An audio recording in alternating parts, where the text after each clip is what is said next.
penetrated the shield and landed on Endor. This is where the fun begins. A long time ago, in a galaxy far, far away. This is Rebel Force Radio. Your source for the Force. Star Wars news and commentary. With Jason Swank and Jimmy Mack. I've seen Star Wars 500 times. Star Wars #1! This station is now the ultimate power in the universe. I suggest we use it. Now it's time for Rebel Force Radio. We would be honored if you would join us. Oh, what a show. What a show we got. Are you getting hyped up for the Book of Boba Fett? We've only got a couple of months and it's going to be here. It's incredible. Very, very exciting stuff. We've got some episode title leaks. I don't know. They're only leaks if they turn out to be legit. I think they're legit. We're going to run those down. Plus, we've got some recent comments by Robert Rodriguez, and he's the main guy there when it comes to Book of Boba Fett. Also, if you haven't heard about this, and if you're a Star Wars fan, I'm sure you have. It was even covered by a lot of mainstream outlets.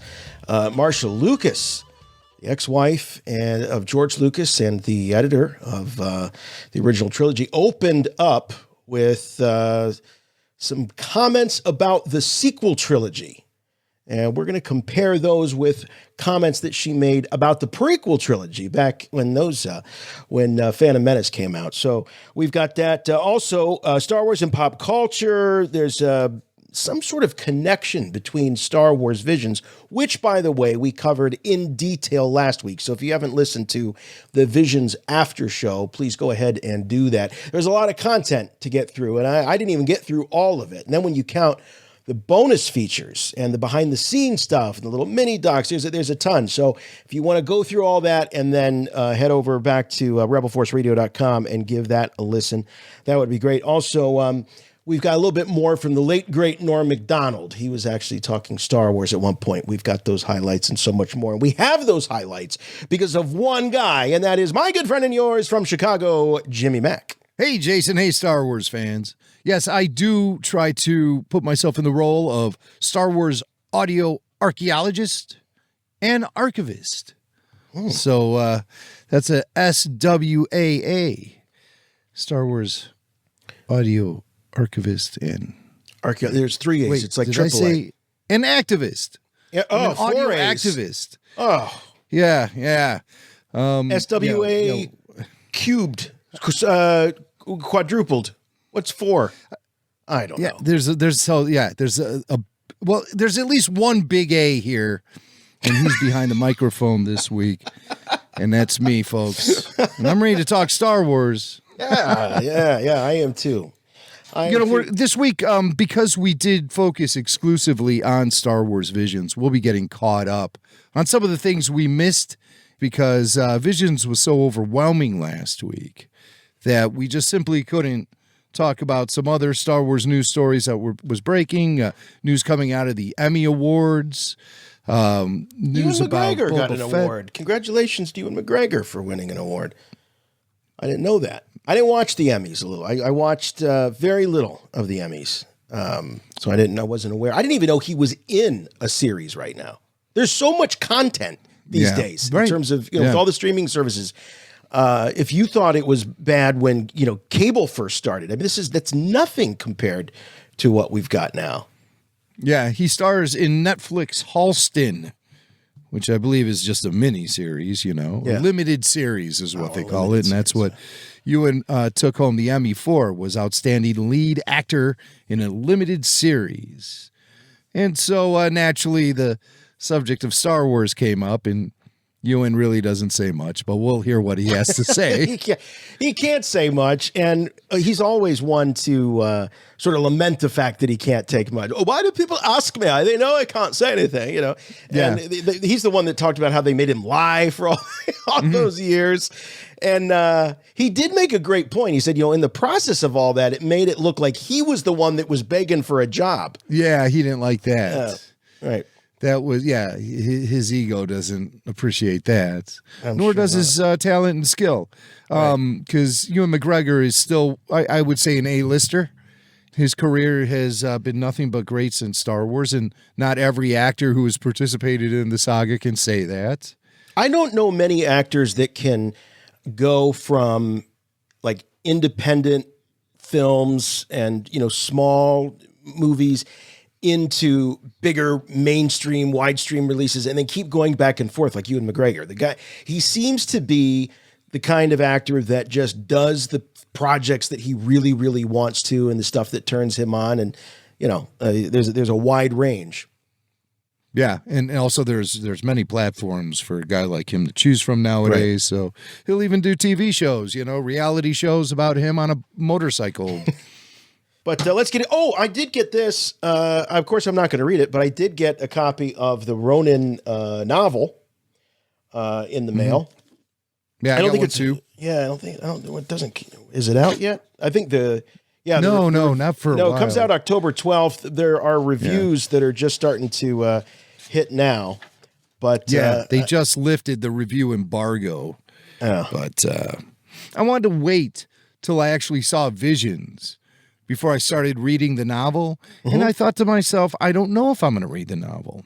But I liked Visions enough to make me at least interested in the novel. And it looks like it's a quick read, too. So a mysterious former Sith wanders the galaxy in this stunning Star Wars tale, an original novel inspired by the world of The Duel from the Star Wars Visions animated anthology. All right, well, let's get into it. We've got lots to talk about. Let's start now. I have good news for you, my lord. That's good news. Come closer, I have good news. Let's talk about Book of Boba Fett. Book of Boba Fett. We've got what appears to be a leak of episode titles. And the titles, we have 8 episodes, 8 chapters. And something, Jim, in addition to the titles, a little detail that has come out is the fact that episode 1 of the Book of Boba Fett will actually be known as chapter 17 and will continue the chapter stories that began in Mandalorian's season 1 and 2. So at the end of Mandalorian season 2, we had chapter 16, and now we've got the Book of Boba Fett. When I read that, I thought, well, now the title Book of Boba Fett, which a lot of folks have kind of said, I don't know how I feel about that. What are you talking about? Is this like the book of the Bible, or is it, the way of Boba Fett? But I just heard complaining about it over this past weekend. Really? Very passionate, very voracious complaining from a hardcore Star Wars fan.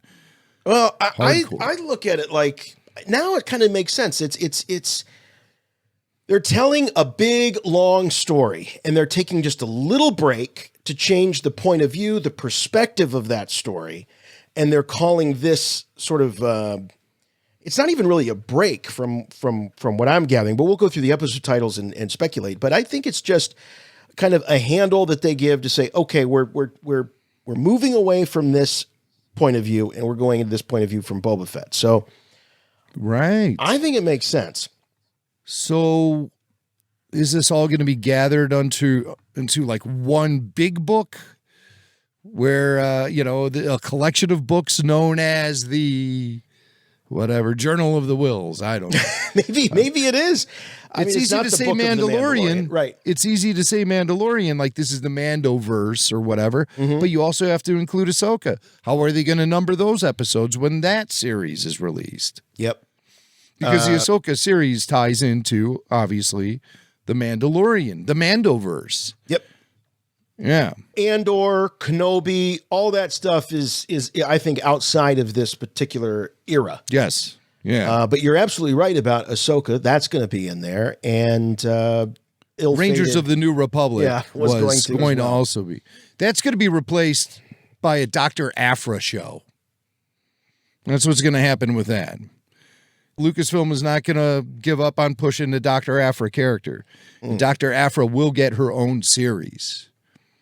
That's going to happen. I use Afra every time I get like a nose. I just spray the Afra up my nose and it clears up those sinus passages. Yeah. Very good. Well, these reports are coming from GiantFreakinRobot.com. Giant Freaking Robot, relatively newcomers to the scene.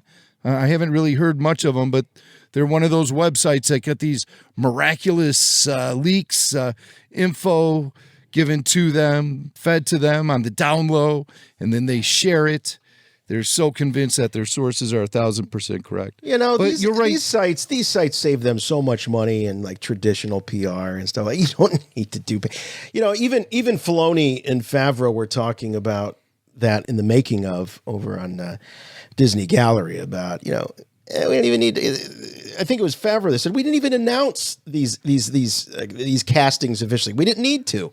Mm-hmm. Leaks, quote unquote. I mean, I don't know. I mean, it's smart. It's smart marketing. It's smart PR. But I do get a little irritated sometimes that there tend not to be official announcements of things. And I like when there are official announcements of things versus, at least confirm them. Once it gets out there, what's the harm of confirming? All right, it's already out there. Yes, that is true. These are the episode titles. Or yes, this actor was cast as this part. These are reports coming from Giant Freaking Robot, and like you, Jason, on first blush, they look pretty good to me. It looks legit. So they're the ones reporting that the Mandalorian chapter titles will continue with Chapter 17 in the first episode of the Book of Boba Fett, which will be Chapter 17, The Champion. The Champion. Okay, prediction. I think it is just here's what I'm going to suggest. So we know that Boba Fett in the prelude to the Book of Boba Fett, the epilogue to the last chapter of The Mandalorian, he assassinates Bib Fortuna and he sits down in the throne. I think he's going to be challenged in this premiere episode, by someone. I don't know. Ishi Tib? Someone in one of the denizens of Jabba's palace. I think they're going to challenge Boba Fett's claim to the throne, and he will be the victor and thus the champion. Okay. I think you're partially right. You could be 1,000% right, but I think the champion. I base this on nothing, by the way.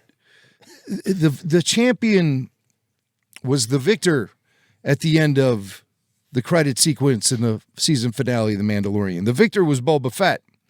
That's how he became the champion. But what led him on that path? How did he get there? What happened along the way? That will be explained in the first episode of the Book of Boba Fett. Okay. So the champion will refer. So the first episode might even just kick off and just be a flashback from the beginning. Maybe it's a hand coming out of the Sarlacc pit, something like that. And so the champion will refer to his escape from the Sarlacc pit and pulling himself, back into life, perhaps. Right. Okay. RFR has been told a Sarlacc pit set does exist and has been built for the Book of Boba Fett. Wow. We got that. We got those details earlier this week. Very cool. All right. Episode 2, The Assassin. The Assassin. All right. So now I think we might be moving forward in the story. Somebody comes to kill Boba Fett. Or is it a Fennec Shan story? Maybe we get like an origin, or maybe not origin, but maybe sort of a character study on Fennec. Could be. So I'm saying somebody comes to kill Boba, and you're saying Fennec Shand could be the spotlighted protagonist in this story. All right. The next is the Syndicate. This will be, do you want to take a guess? Yeah, I was just going to say that I think this will sort of establish the world of the underworld at this time. This will be Boba Fett maybe meeting with some of the other families or some of the other syndicates. I hate to say, no, not the syndicates, they're all one, but some of the other groups within that make up the underworld, and him trying to, claim legitimacy and that, he's a force to be reckoned with. And what is his place within the larger syndicate? I mean, he basically takes over the Hutt, the families. He becomes right. I mean, if he's sitting in Jabba's throne, you're gonna have. But that could have all dissolved, right? That could have all dissolved in the aftermath of Return of the Jedi. Black Sun, maybe Crimson Dawn. Yep. I'm thinking most definitely Crimson Dawn for sure. And their presence will be known in this episode, the Syndicate. So yeah, a lot of underworld stuff. Yeah, seems kind of obvious. And what if Kira's still knocking around? She will be. She is in the Sun. She is in the current Marvel comics, which are set between Empire and Jedi. Oh, so the Mandalorian timeline is just a stone's throw away from that. So will we be seeing Emilia Clarke in the Book of Boba Fett? I think the odds are strong. So yeah, I would take that bet. Next episode is The Battleground. What do you got, Swank? The Battleground. I'm feeling like this is where things start to go south for Boba. Yeah. Mm-hmm. I think something, and I have to confess, I'm basing this on the name of the next episode, but I think something is going to happen to disrupt Boba's reign there on Tatooine in Jabba's palace, and he's going to perhaps maybe not have to retreat, but he's going to willingly retreat and go and fight a larger fight that we'll know more about in the next episode. According to Giant Freaking Robot, there's going to be a big battle featuring lots of Mandos. Up to 30 Mandalorian in battle. So this could be a situation where maybe with Boba sitting on the throne, this criminal empire, he fires up some local Mandalorians who look at him wearing that armor, and they say to themselves, well, we got to get a piece of this pie. That's probably what it is. But, I mean, we could be way off. It'll be fun to listen to these we got to do it. This is sort of our version of Prophet or Loser. Except we're not losers. Except our version is like mostly loser. But we'll see. Well, so I was basing my thoughts on the next episode, which is called The Homeworld, which I think is going to be it's going to be Bo-Katan, it's going to be Mando, it'll be a reunion of all these Mandalorian characters, including Boba Fett, and it will actually take place on Mandalore because, there's a lot of rumor about what's going on Mandalore. It's not hospitable. It can't support life anymore. It's been destroyed, whatever the rumors are. And I think that's what Homeworld is about, is that they're going back to Mandalore. Good call. Good guess. There's also been speculation that it could be a trip to Nal Hutta, the homeworld of the Hutts. Oh, wow. Again, if the Hutts are still in play. I got to tell you, I hope we don't see any Hutts. There hasn't been a Stinky. What about Stinky the Hutt? Well, it's just the technology. They haven't been able to make a good Hutt since 1983. Return of the Jedi. None of the CG Hutts have looked good. None. Not a one. I thought the Jabba in the Phantom Menace looked okay. Terrible. Really? That looked terrible compared to 1983. I like the puppet the best. Oh, don't get me wrong. Yeah. I do like the puppet the best. Well, that Jabba in Phantom Menace is so much better than even the most recent Jabba that we saw with the Blu-rays for Episode 4, New Hope. It just doesn't work. Them slithering around, outside of that throne, it just doesn't work. I don't think that first Jabba that they rolled out in the theatrical release of the special edition. That thing was awful.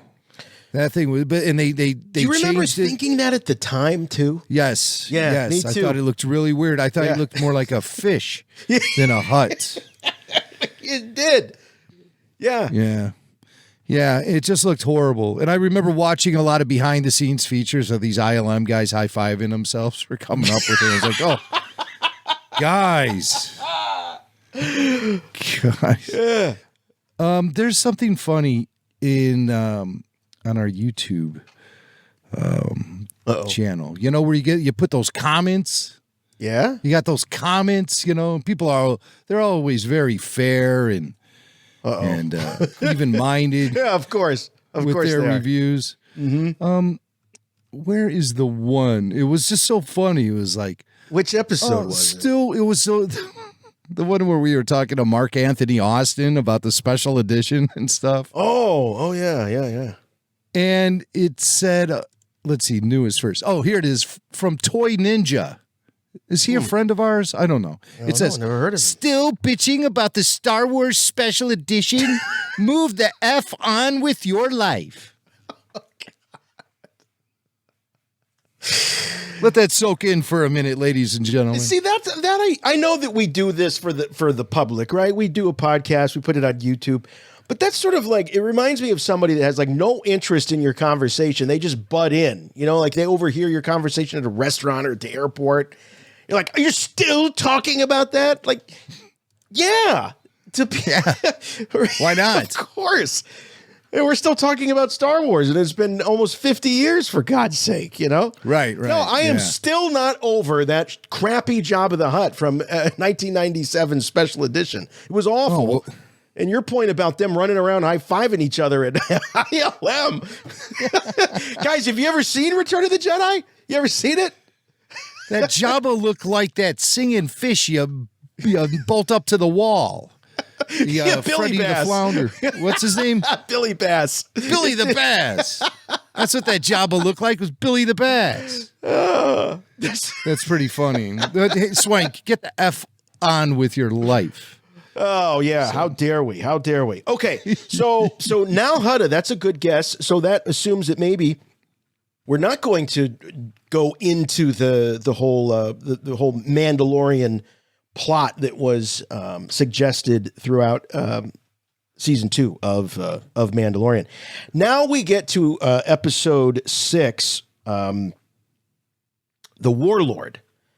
And I think this is Moff Gideon. I think this is when Moff Gideon returns. And we may find out that not only is he, you know, the big bad when it comes to trying to get a hold of sweet, sweet baby Yoda, but it may be that he has something to do with what happened or what is happening with Mandalore.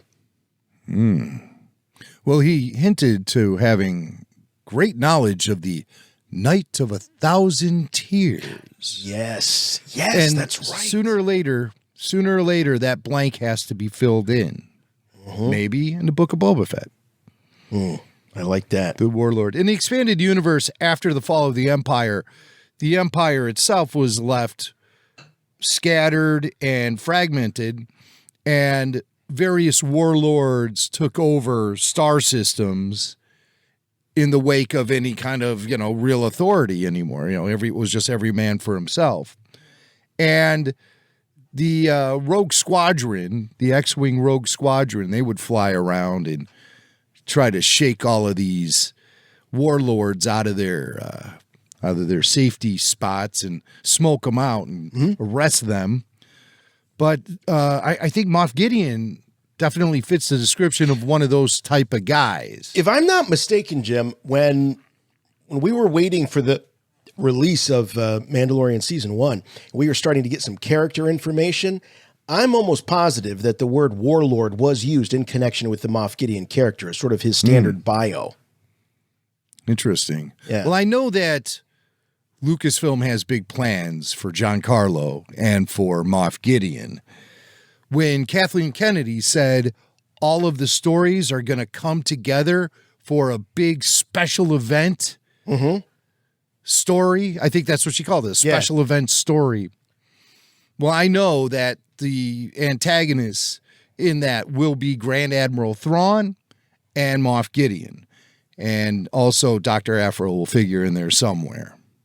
Yeah. But that's the word. Just to clear the air. What is that? What was Dr. Aphra, just to clear the air, you know. Oh, just to clear the air. Yeah. Right. Well, yeah, they're not giving up on that character, so. Yeah, that's fine. I think I've got some action. I got maybe a black series and a 3 3/4 inch action. It'll give me a reason to break them out and stick them on the shelf, because right now I have no connection to that character at all. On the shelf. That's on the shelf, yeah. All right, the Showdown. Oh, man, that sounds like a season finale to me, but it's not. It's episode 7 of 8, the Showdown. So that's just a good, the sugar's going to hit the fan kind of episode, I think. Yes. So who would the big showdown? Well, let's think about who the big showdown might be between.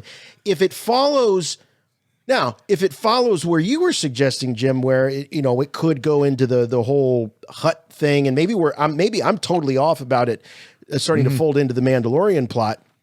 Maybe they're saving that for Mando season 3, and this is really going to be totally about the Hutts, the Syndicate, the organized crime throughout the galaxy far, far away. Who knows what the showdown could be? It could be a good old fashioned, shootout, gangster fight kind of thing. All the different factions going against each other. You got Black Sun, you got Crimson Dawn, you got the Hutts. Who knows what else you got? You might have we haven't seen a live action version. What are those guys that are like Egyptians show up in the animated series? I can't think of their name. You are thinking of the Pikes. The Pikes, yes. Yeah. I don't think we saw them in Solo, did we? We didn't see a Pike. Yes, we did. We did see them in Solo. See, then they've got the costumes. They got it. So the Pikes will be in there. So that's one way it could go. Another way it could go is that if it is this Mandalorian plot, it'd be a big showdown between, maybe Moff. Hey, maybe something. This would be wild. What if something pit Mando versus Boba? What if they found themselves at odds and on opposite sides? That would be interesting.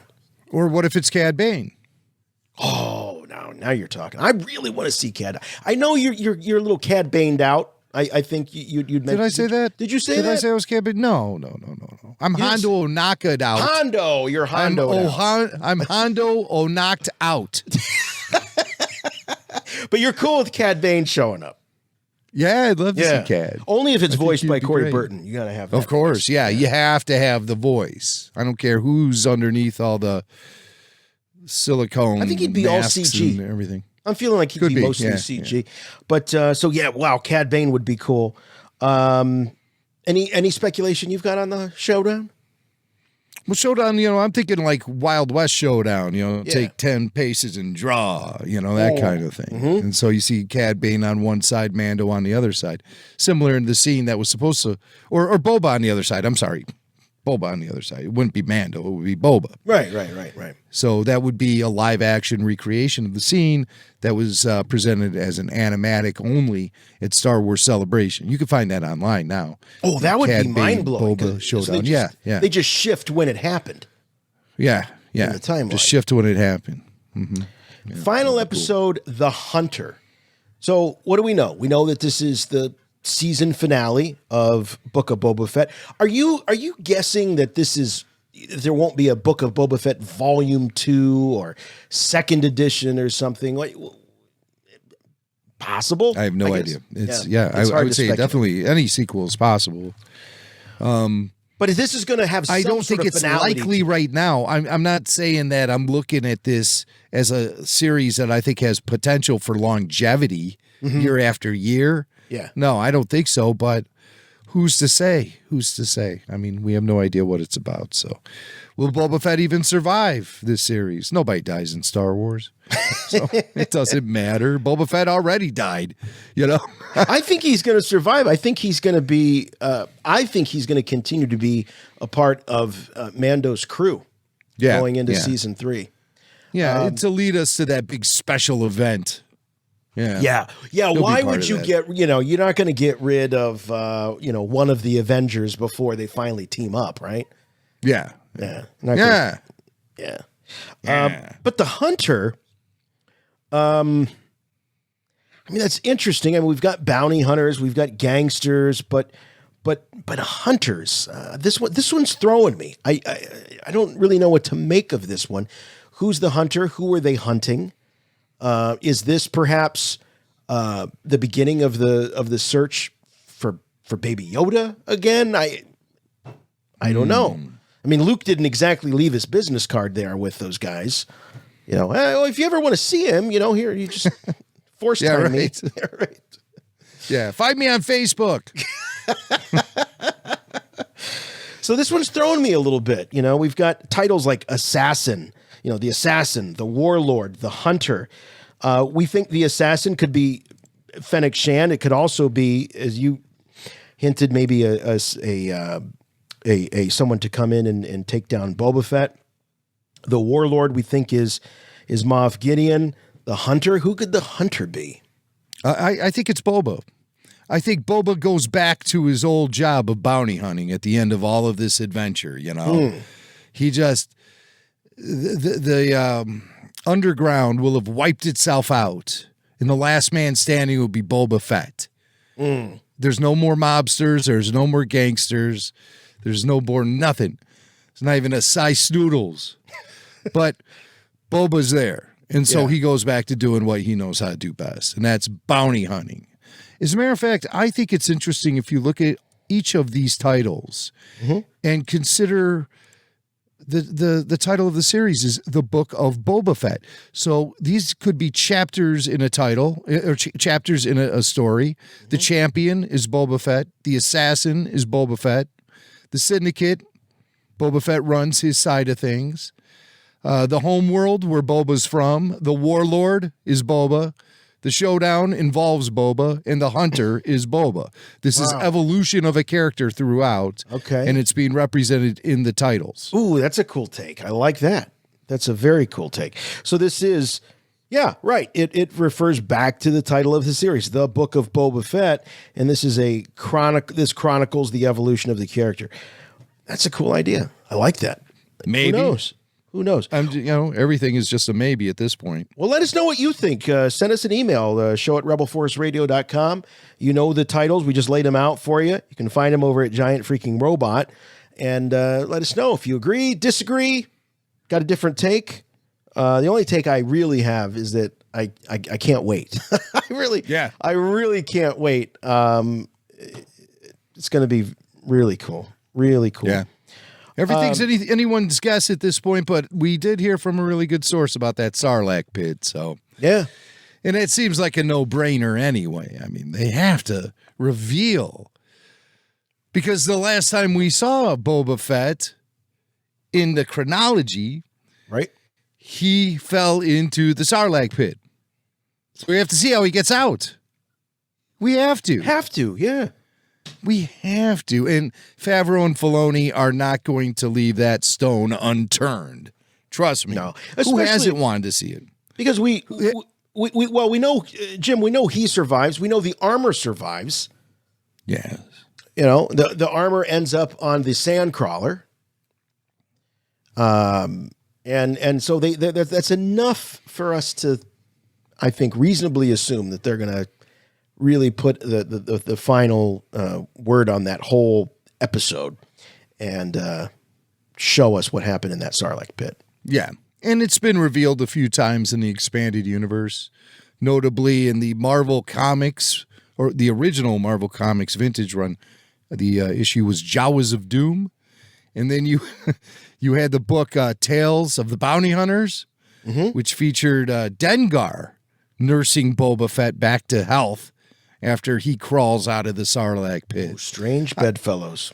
I've always had that mental image of the camera swooping down and you see the remains of the Sailbarge smoldering and all the smoke in the sky and all the evidence of a battle, debris everywhere, and just kind of comes in, zooms in on the Sarlacc, and the thing just starts rumbling and the ground starts rumbling. And then all of a sudden there's an explosion and Boba Fett flies up out of the thing with a burp. The Sarlacc burps him and he flies up out of there. I mean, George Lucas would have put the burp in there. I don't know about Favreau and Filoni. Of course, a burp and a fart. George has never met a bodily function sound that he didn't like. I wonder what that editing session sounded like.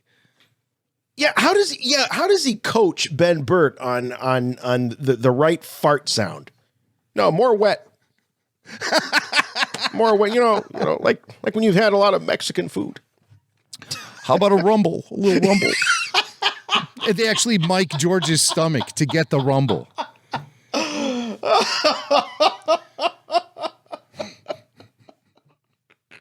I really got the digestive juices flowing tonight. Had the In-N-Out burger. Yeah, I really like, organic sounds that I can capture. So, George's stomach was just bursting out of the flannel. We just mic'd it up. All right, Robert Rodriguez, keeping with the Book of Boba Fett. So Robert Rodriguez is, do we have an official title for him? I think, he's pretty much running the show there. I don't know if he's been actually called the showrunner. He's the executive producer. That we know.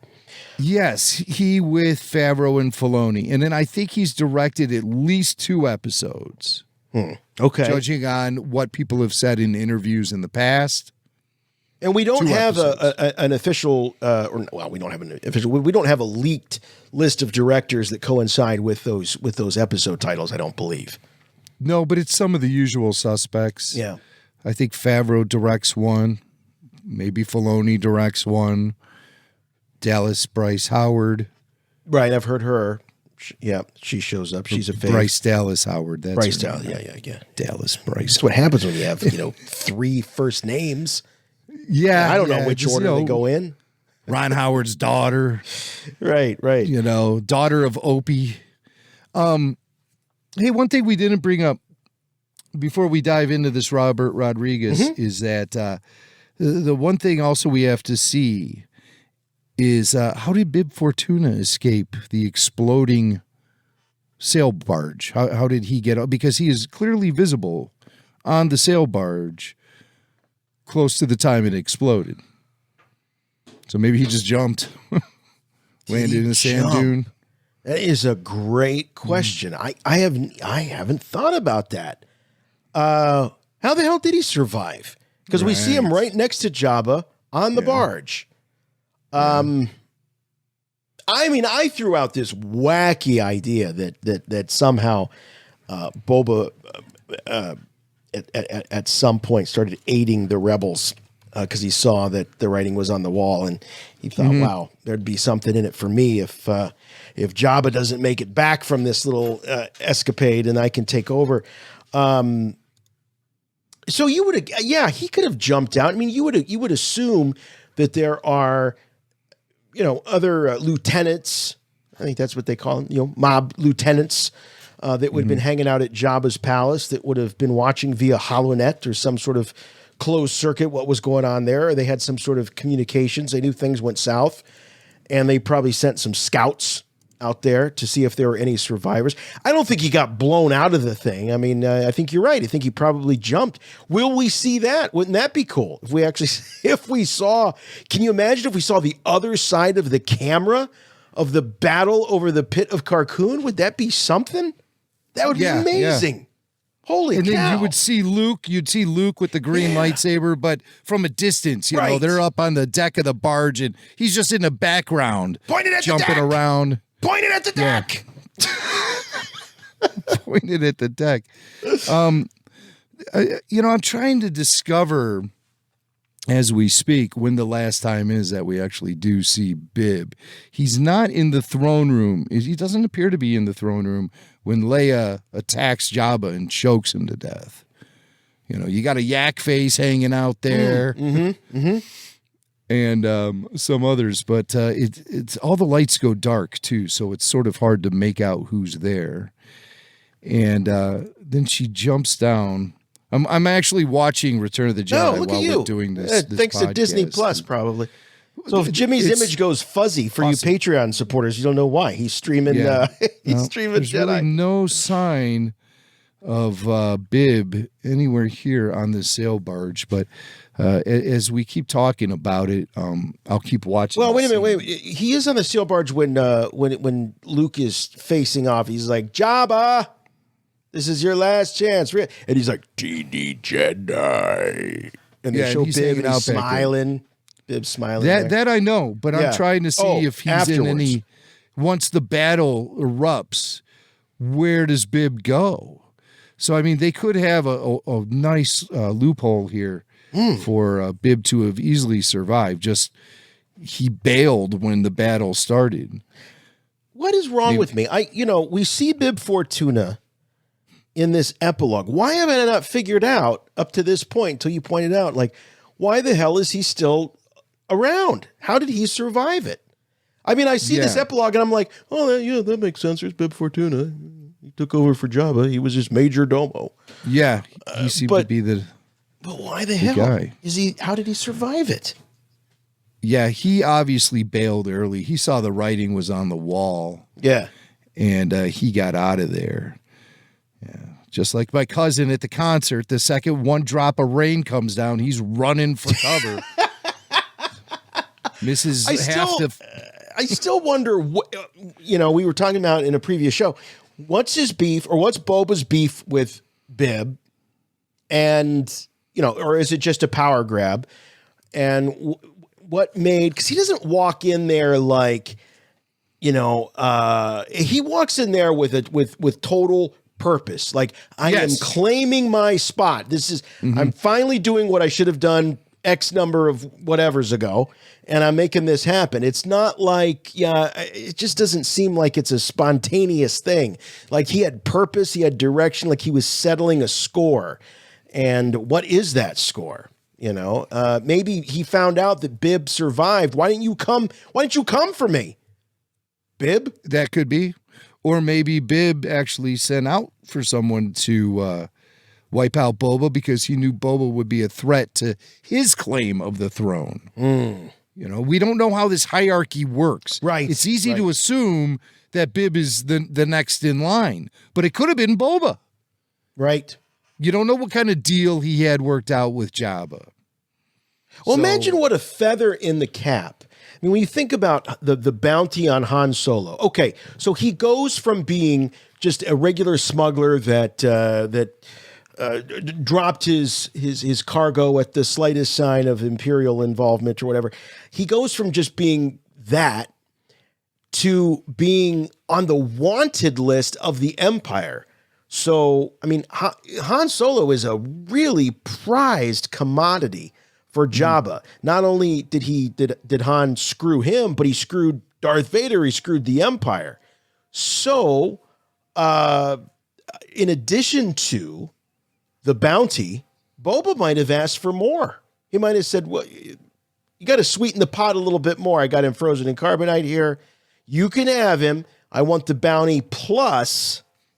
Who knows what the deal was? Some of this stuff is being played out in the Marvel comics right now in this series that takes place between Empire and Jedi called War of the Bounty Hunters. And so there's all kind of crazy stuff that happens involving the underworld and the Empire and Solo frozen in carbonite and the Crimson Dawn. And an auction, they auction off on frozen and carbonite. I'm having a hard time with this series. Wait. What you're telling me is, so how does it go from you may take him to Jabba the Hutt, after I have Skywalker? I mean, there was no talk about him showing up on an auction block. No. How does this happen? He gets Boba. He gets him stolen? He's under attack while he's trying to deliver Han to Jabba. Which we saw in Shadows of the Empire, right? It's very Shadows-esque. Yep. But then here's the twist. Because he's been out there so long trying to avoid the competition, it's delayed him delivering Solo to Jabba. And during that time, the carbonite block became damaged and its integrity was beginning to fail. Oh. So Boba took it to some technician to get him to fix it, and the technician double-crossed Boba and gave Han and carbonite to some other bounty hunters representing the Crimson Dawn. Crimson Dawn realizes the value of having Han Solo, so they auction him off. In this auction, there are Hutts there, Jabba's there. Boba's there. He's bidding on his own. Leia's there. It's ridiculous. Leia's there. What? Leia's there. Chewie's there. Dash Rendar. The reason and Darth Vader's there, and Vader and Kira duel. All right, I'm tagging out. I'm out. And come on, I don't particularly care for this story either, and I have a hard time recommending it, but it is kind of fun. So I've been reading them every month. It'd be a fun what if, but it's kind of like I've almost always looked at the Marvel comics as what if stories, going back to early in the day to today. I never felt that way about the Dark Horse stories, but all of the Marvels are so what if. It's because it just doesn't add up. So the reason Vader desires Han Solo and Carbonite is because he believes if he has that, it will lure Luke Skywalker into his grasp. Again. And it kind of works. It does kind of work. So Vader defeats Kira at the auction.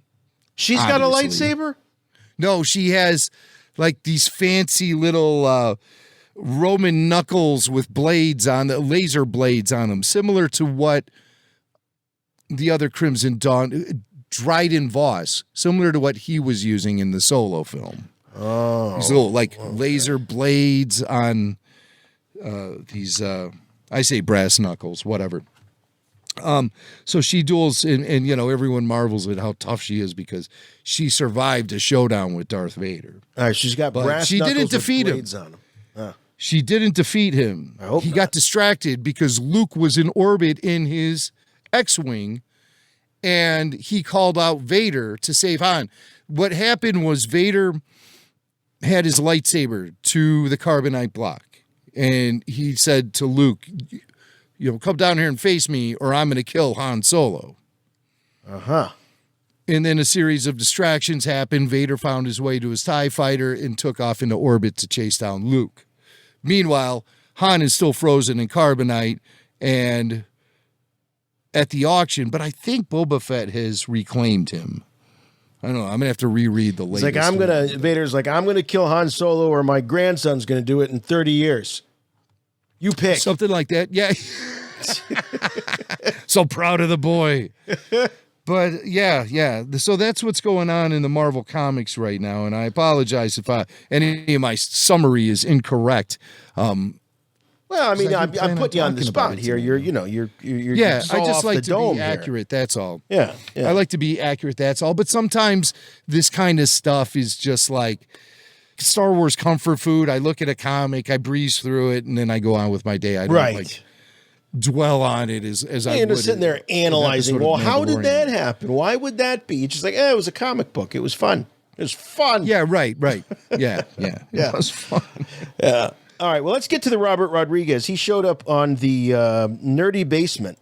What the hell is that? Nerdy Basement show. Yeah, they got Robert Rodriguez. Good for them. I don't know who the Nerdy Basement guy is, but he was talking to Robert Rodriguez about all kind of things.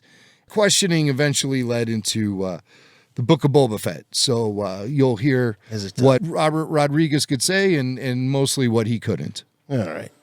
Any new updates on Boba Fett? How many episodes will you be directing? Have you written any of the episodes for this series? Wow, I got so much to tell you about that, but I'm out of time. Yeah, I can't say anything. I'm sworn to silence. I can say I'm working on it, and I can tell you, blow your mind. I can tell you that. Listen, I'm telling you personally, since I have you here, I'm looking forward to it. You saw him arrive in my episode on. Of course. Okay. That was nothing. That was nothing. Oh man, see now you're teasing. Now you're teasing. I can talk it up. I can talk it up all I want because I know it's going to deliver. I know it's going to over deliver. Yeah. Is he promising too much? No, I don't think so. I'm just irritated by this secrecy thing. It's like, how many episodes are you directing? Oh, I really can't say. Like, what are we going to learn by that? Oh, I'm directing 2. I knew it. Yeah, right. Directing 2. What does that change? It changes nothing. I mean, it's like secrecy for the sake of secrecy. That's all it is at this point. It's a trope. oh, it's a Star Wars project. I can't say anything straight. You know, and it's just all because of the whole I am your father thing. And, you know, it's just, I don't know. Could this be a case of once bitten, twice shy with Lucasfilm and Dave Prowse and, you know, his Force's mouth and, you know. Yeah. Well, that was the name of Dave's book, you know, From the Force's Mouth. That's a good title. That's a good title. Something tells me that Dave didn't actually come up with that. Somebody really, really, really clever came up with that title. It's a brilliant title. You say Dave Prowse wasn't clever? Not that clever. I don't think he was that. I don't think he was that clever.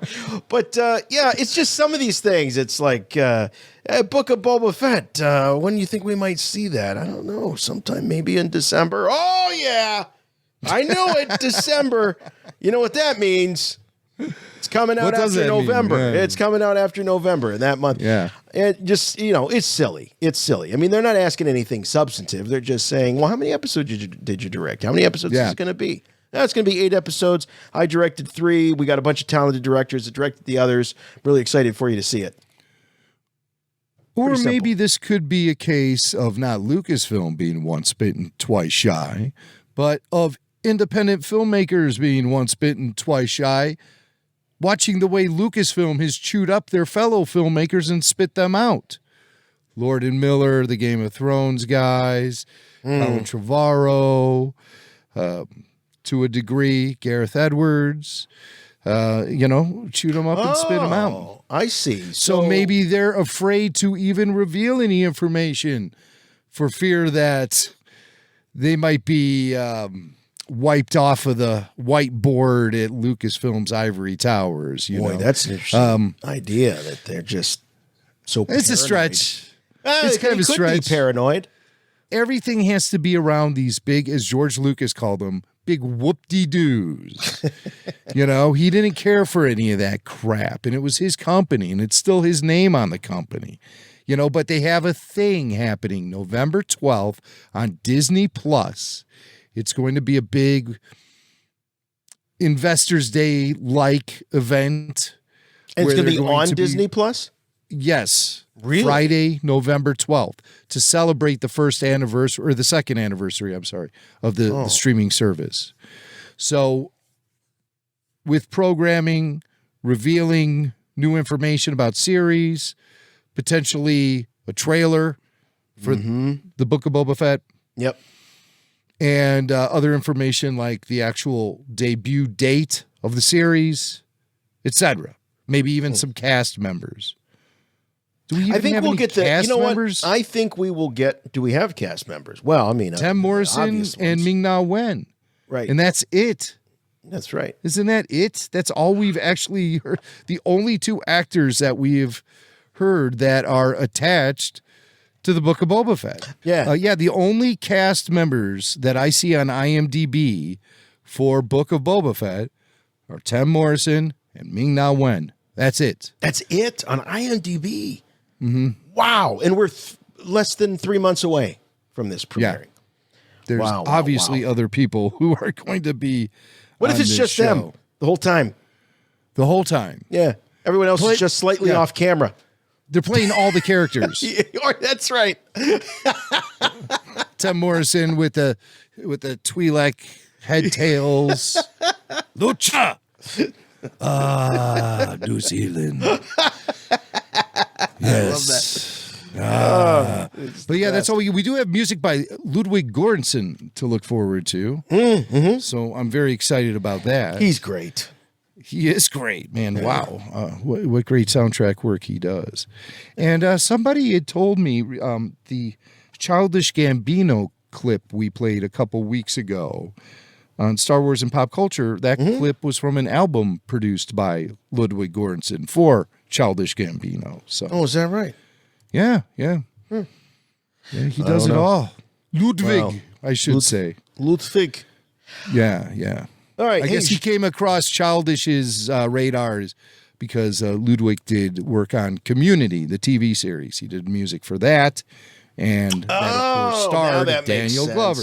Yes, Daniel Glover and Chevy Chase. And all right, Giancarlo Esposito talking what? Is this to Variety? Well, he was working the red carpet.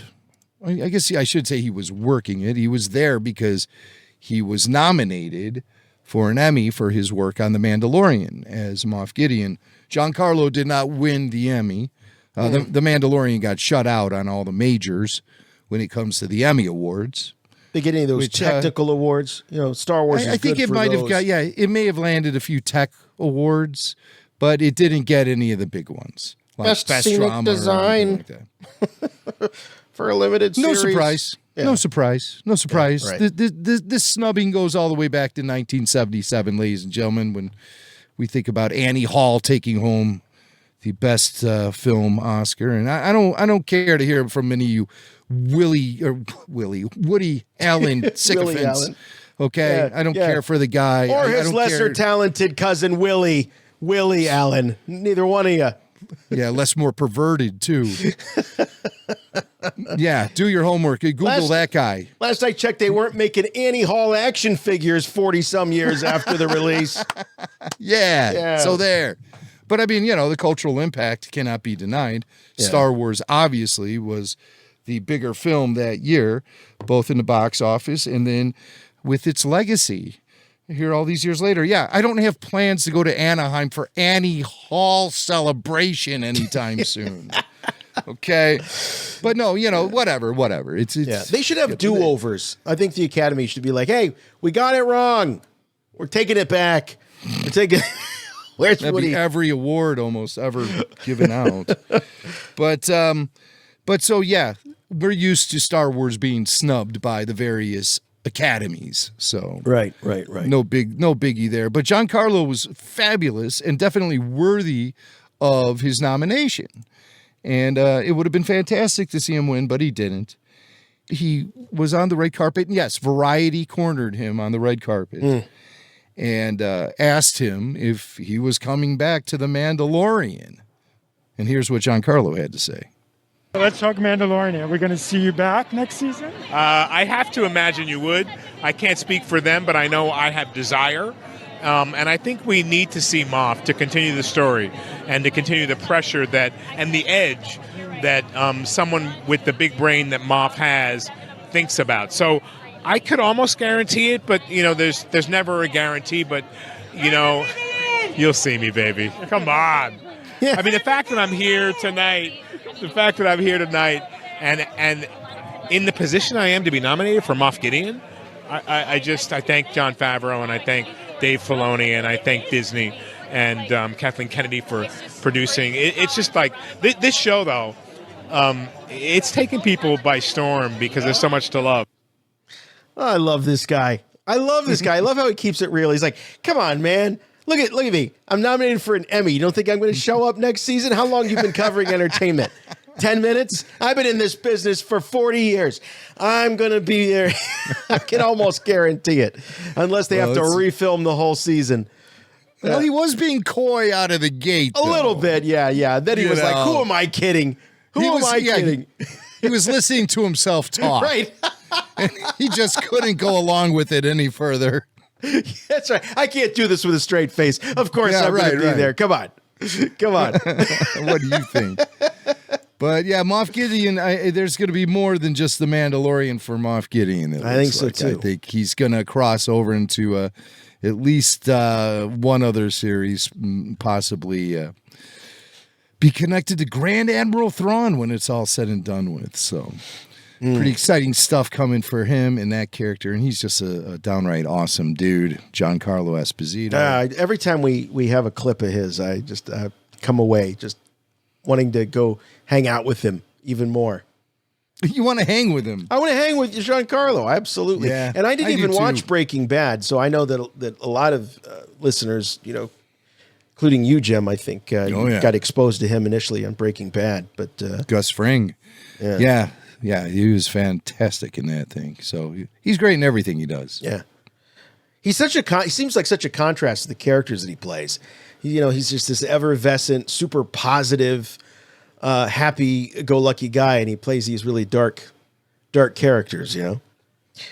But he has that face. He's got that look like there's something going on beneath the surface that you just even that picture of him, he's in a good mood you're showing, and he looks menacing, and he just looks like I know something you don't know. Yeah, plotting.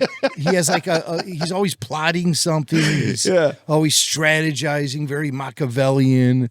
That's just the vibe he's giving off. I'm not even talking about a character. But we know him to be a good guy. We do. Hey, speaking of the Emmys, Ewan McGregor, he was nominated and won. There we go. Outstanding lead actor in a limited series, as we said earlier in the show. Halston is the show. Definitely won't be Obi-Wan Kenobi, but he'll take one home for Halston. Yeah. No problem there. Right. And no Halston action figures on the horizon, but that's all right. No. Give it the awards. But Ewan was backstage and facing the media, taking questions. And, of course, somebody asked him about the upcoming Obi-Wan series, and he was able to offer a little bit of insight, just a little bit. We finished our shooting, our series, and it was really, really good fun. I really enjoyed working with Deborah Chow, and I think it will not disappoint. I mean, I think it's going to be good. I had a really good time making it, and worked with some really wonderful people, lovely people, and it was a different experience than making the original 3 films that I did, and I really, really liked it. It was good. Yeah, it had nothing but positive things to say. It's not like he found out the name of the episodes and then he started laughing. Oh God, that's terrible. Well, yeah, it's no secret Ewan struggled with the green screen and all the tech setups and everything. It sounds like this is a little more of a real experience for him and something that he can latch onto a little easier. And this just kind of it wasn't that long ago that I sort of had this revelation. I think it was when I was watching Disney Gallery in the making of The Mandalorian. And I was thinking about, Star Wars and all those incredible making of documentaries that we've been treated to over the years, starting with the original making of Star Wars, and then from Star Wars to Jedi, the making of a saga and all that. And Ewan grew up with all that stuff. And he also grew up, as the nephew of Dennis Lawson, who played Wedge Antilles. You grow up and you think that's making Star Wars. It's these dudes sitting around with these model kits and they've got puppets and everything is just so wild and wacky around you. He finally gets the gig. He's playing the man. He's playing Obi-Wan Kenobi. And he shows up and it's a bunch of boxes covered with green felt or whatever it is, green fabric. He's like, this is Star Wars? Yeah. It would be a little disappointing. Yeah. It's the guys in the green suits that creep me out. You got the green man walking around there, and it's like, who are you supposed to be? I'm a battle droid. Roger. It's like, you're green man. That leotard is tight. Yeah. Very tight. That's a popular Halloween costume. You can get that green man Halloween costume. I think it was made famous by Always Sunny in Philadelphia. Green Man. Oh, I've and then not it just seen kind of that took show. off. In Vancouver, there's some fans who hang out at the Canucks games, and they sit by the visitors' penalty box, and they do the Green Man thing. While the guy's sitting in the box, they're on just inches away on the other side of the glass, and they're like, laying down and spreading their legs and like kicking around and stuff and carrying on, and like rubbing their butt up against the glass and stuff. While, a guy's just sitting there, and he's usually, he's fresh off the ice, maybe an illegal hit, maybe he just came off the ice after fighting someone. So he's in no mood for that kind of weird crap.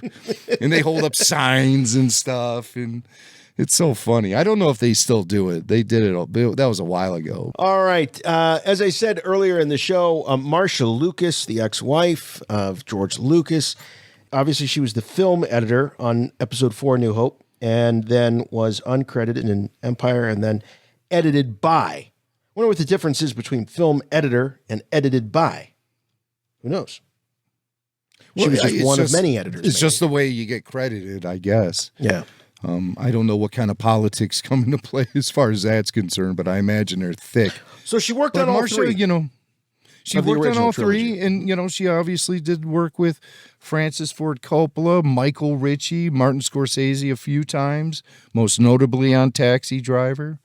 And so she definitely worked with some of the heavy hitters of that era. We call him Marty Scorsese around here. You call him Marty? Marty, yeah. Yeah, Marty Scorsese. Marty. You call him whatever you want, just don't call him late for dinner. It's like something my grandma would have said. All right. And then obviously her last credit was Return of the Jedi because she and George broke up. She got half the fortune and basically stepped away from the business. And that was it for her. So why her career ended at that point, I don't know. A lot of people might want to say that she was, blacklisted by George. And there is evidence of George restricting her from coming to events that their circle of friends would throw because George would say to him, is Marcia coming? She makes me really uncomfortable, She cheated on him. I mean, well, she did. That's the story. Was that George was and off? He was very hurt by that. Yeah, he was overseas working on principal photography. I think on Return of the Jedi, right? Or was it Empire? It was Return of the Jedi when she was George. This is according to things that I've read in books like George Lucas: A Life and in The Secret History of Star Wars. Where George was working on post-production on Return of the Jedi. Marcia was left by George in charge of the Skywalker Ranch construction project, and their marriage was on shaky ground because George was so preoccupied with everything. Right. Being George Lucas. A part of, right. Yeah. And she wanted him to slow down. He said he was going to slow down. After they were done with Return of the Jedi, he said he was going to step back from filmmaking. And he did, he kept his word. They had adopted a 2-year-old, and Marcia fell in love with the guy installing the stained glass dome at the Skywalker Ranch Library in the main house. The famous library with the famous, expensive stained glass dome. How do you think George feels every time he looks up at that sucker? Oh boy. But that's what happened. And so she left George and went off with the guy. They divorced. And it was terrible for Lucasfilm as a company because Marcia was integral in the development and success of that company and George's films for that matter. Now, is she the one who saved Star Wars in the edit? As I've seen countless YouTubers and bloggers say over the years. Listen, gang, every film is saved in the edit. Every film is saved in the edit. George himself says that's where it's done.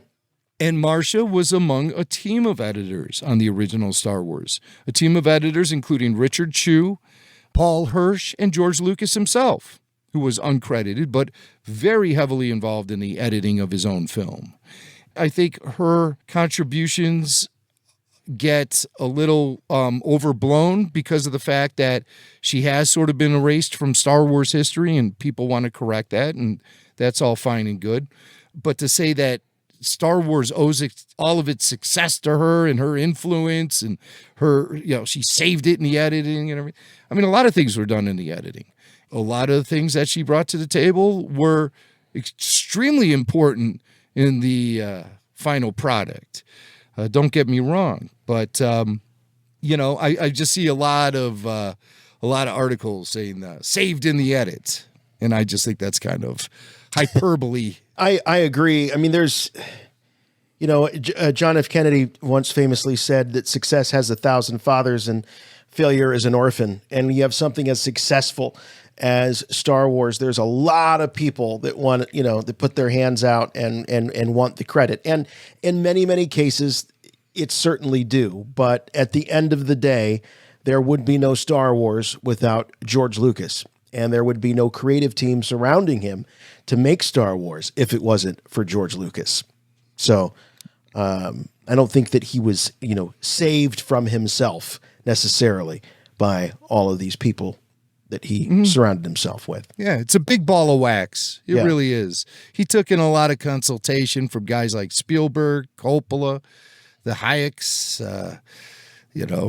famously Brian De Palma. So many of his circle of friends were really supportive and influential on George. I think it was just Marcia could get away with things because naturally, that was his wife. And, Right. and in any relationship, you're obviously going to have a certain level of communication that goes very unfiltered with your spouse. Well, Jim, more so than anyone. Yeah, I was going to say, you have experience working with your spouse. I do. Professionally. So, We've thrown especially in a things at each creative other in endeavors. studios. We have thrown things at each other in studios. Yeah. We also have brought, the playpen into the studio and had our, babies in there and stuff. Yeah. So it was, we didn't have our babies in there. We brought them with us, is what I'm trying to say. We are. you might have made the babies in the studio, but you didn't have the babies in the studio. I don't think so. But we're a radio family, but let's not go over the top here. Right. But you got to keep in mind, these are human beings and they've, here they are, they're married, they're working together. And look, credit where credit is due. Yes. I certainly don't want this to come across as though we're not giving Marcia the credit that she is due. And she should be given a lot of credit for being one of those instrumental set of hands on this film. No question. No doubt about it. And to your point, Jim, about there being a relationship, they had the pillow talk. They had the post-dinner conversations. She had access to George more in a different way than any of the others that were surrounding him in the making of those movies. Yeah. And as far as the reason why they broke up and everything, that's just private things that go on between two people. And, I don't really want to go too far in speculating into all of that. And Marcia has a reason for being Marcia. George has a reason for being George. And that's just who they are. Right. It's just people, there's a lot of talk online after these comments were made, which we will get to the comments. Yeah. We're burying the lead here. But we're creating context, I like to say. But we rarely talk about Marcia on the show because I'm always afraid, we'll suddenly lose electricity if we try doing it. Or well, she's co-hosting with you next week. So, wow. Surprise, surprise. I didn't even know that. Well, I can't wait to have old Marcia around. But the thing about George and his reluctance to include Marcia in the whoop-de-doo surrounding Star Wars is primarily because it hurts him a lot. Yeah. And you have to understand why. I've seen people online calling George a monster for, shutting her out and all of this. But George built his filmmaking empire so George could do whatever George wanted to do. And he sacrificed a lot to do so. His marriage may be, if he didn't dedicate himself so heavily to Star Wars and remain that independent filmmaker that Marcia connected to so much, then maybe their marriage would have survived and flourished forever, or it could have happened. She could have slept with the stained glass guy again. I got a question. Does Marcia, you don't see her showing up in any of these documentaries. And I'm trying to think of some of the original ones, like the making of Star Wars. Is she? I can't remember them talking to her, or Star Wars to Jedi, the making of a saga, any of that stuff. And even some of the, authorized, but, things that came later, like that great documentary that A&E did, or no, I'm sorry, it wasn't A&E, that they did for the release of this series on Blu-ray. What's what I'm thinking about? It's on Disney Plus right now. Yeah, that big documentary. Yeah, the big along with it. So she just doesn't show up in any of this stuff. But it also could be her decision. Maybe she doesn't like the spotlight. Maybe she's not a glory hound. That's part of the reason why she wasn't connecting with George after he built his empire. She is famously quoted as saying, "Being on the top is not as much fun as getting there." All right, I paraphrase, but she had. Wow. She said that at one point. And that kind of sums up why she was getting frustrated with George. It all just became too big for her. So she bailed. And then she never had to work another day for the rest of her life because she got half the fortune of the original trilogy, including the merch. Wow. So at that time, then George couldn't even fund his own movies. So he had to step away from filmmaking. And for a long time, only produced projects his friends were doing until it came time for the Indiana Jones, the last one, the Last Crusade, or is that the name of it? Last Crusade. Yeah, Last Crusade. Yeah, in 89. Yeah. And I always want to call it Indiana Jones and the Holy Grail. I know that's wrong. Right. But yeah, the Last Crusade, that was really George's big return back into hands-on filmmaking. But for the longest time, he had stepped away. And it wasn't all just to run the company. It was because he just really didn't have the funds and didn't want to be a hired hand. He didn't want some producer to hire him to direct a picture. That was never his. He would have been taking a step back. Well, what did he do on Last Crusade? Other than, he was the executive producer. He wasn't he likewise for Temple of Doom and Raiders? Mm-hmm. Yeah. Yeah, he was the guy with Spielberg, and he's the one who broke the story. So he was very hands-on with those films and on the set and everything. But that wasn't the case for anything after Return of the Jedi for a solid 6 years. And that was also because of the financials involved, where George really couldn't make the films he wanted to make because he couldn't afford to fund them himself. Merchandising dried up, everything else. So he had ILM bringing in a lot of cash at that time. Made it to the Indiana Jones thing. The thing that really got George back into filmmaking in the biggest way was the Indiana Jones TV show, the Young Indiana Jones. Yes, right. That was basically a template for the technology and production techniques that would then be incorporated into the sequels or the prequels. God damn it. All right, but what did she say? Everyone's saying, but what did she say? Oh, they all read it already. Let's just... All right, there's a book coming out called Howard Kazanjian, A Producer's Life. And Marcia Lucas is quoted with this. You ready?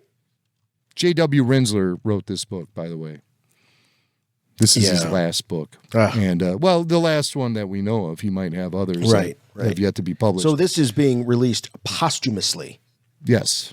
Yeah. Is it out yet? Yes, it is out. There's no audiobook, though. I was looking for an audiobook. That's a shame. So let's hear what she had All right, to say here's what about she the said. sequels. All right, this is Marcia Lucas, ex-wife of George Lucas, on the sequels. She says, I like Kathleen. I always liked her. She was full of beans. That's a real 50s kind of style, 50s slang, Yeah, that broad is full of beans. She was full of beans. She was really smart and really bright, really wonderful woman. And I liked her husband, Frank. I liked them a lot.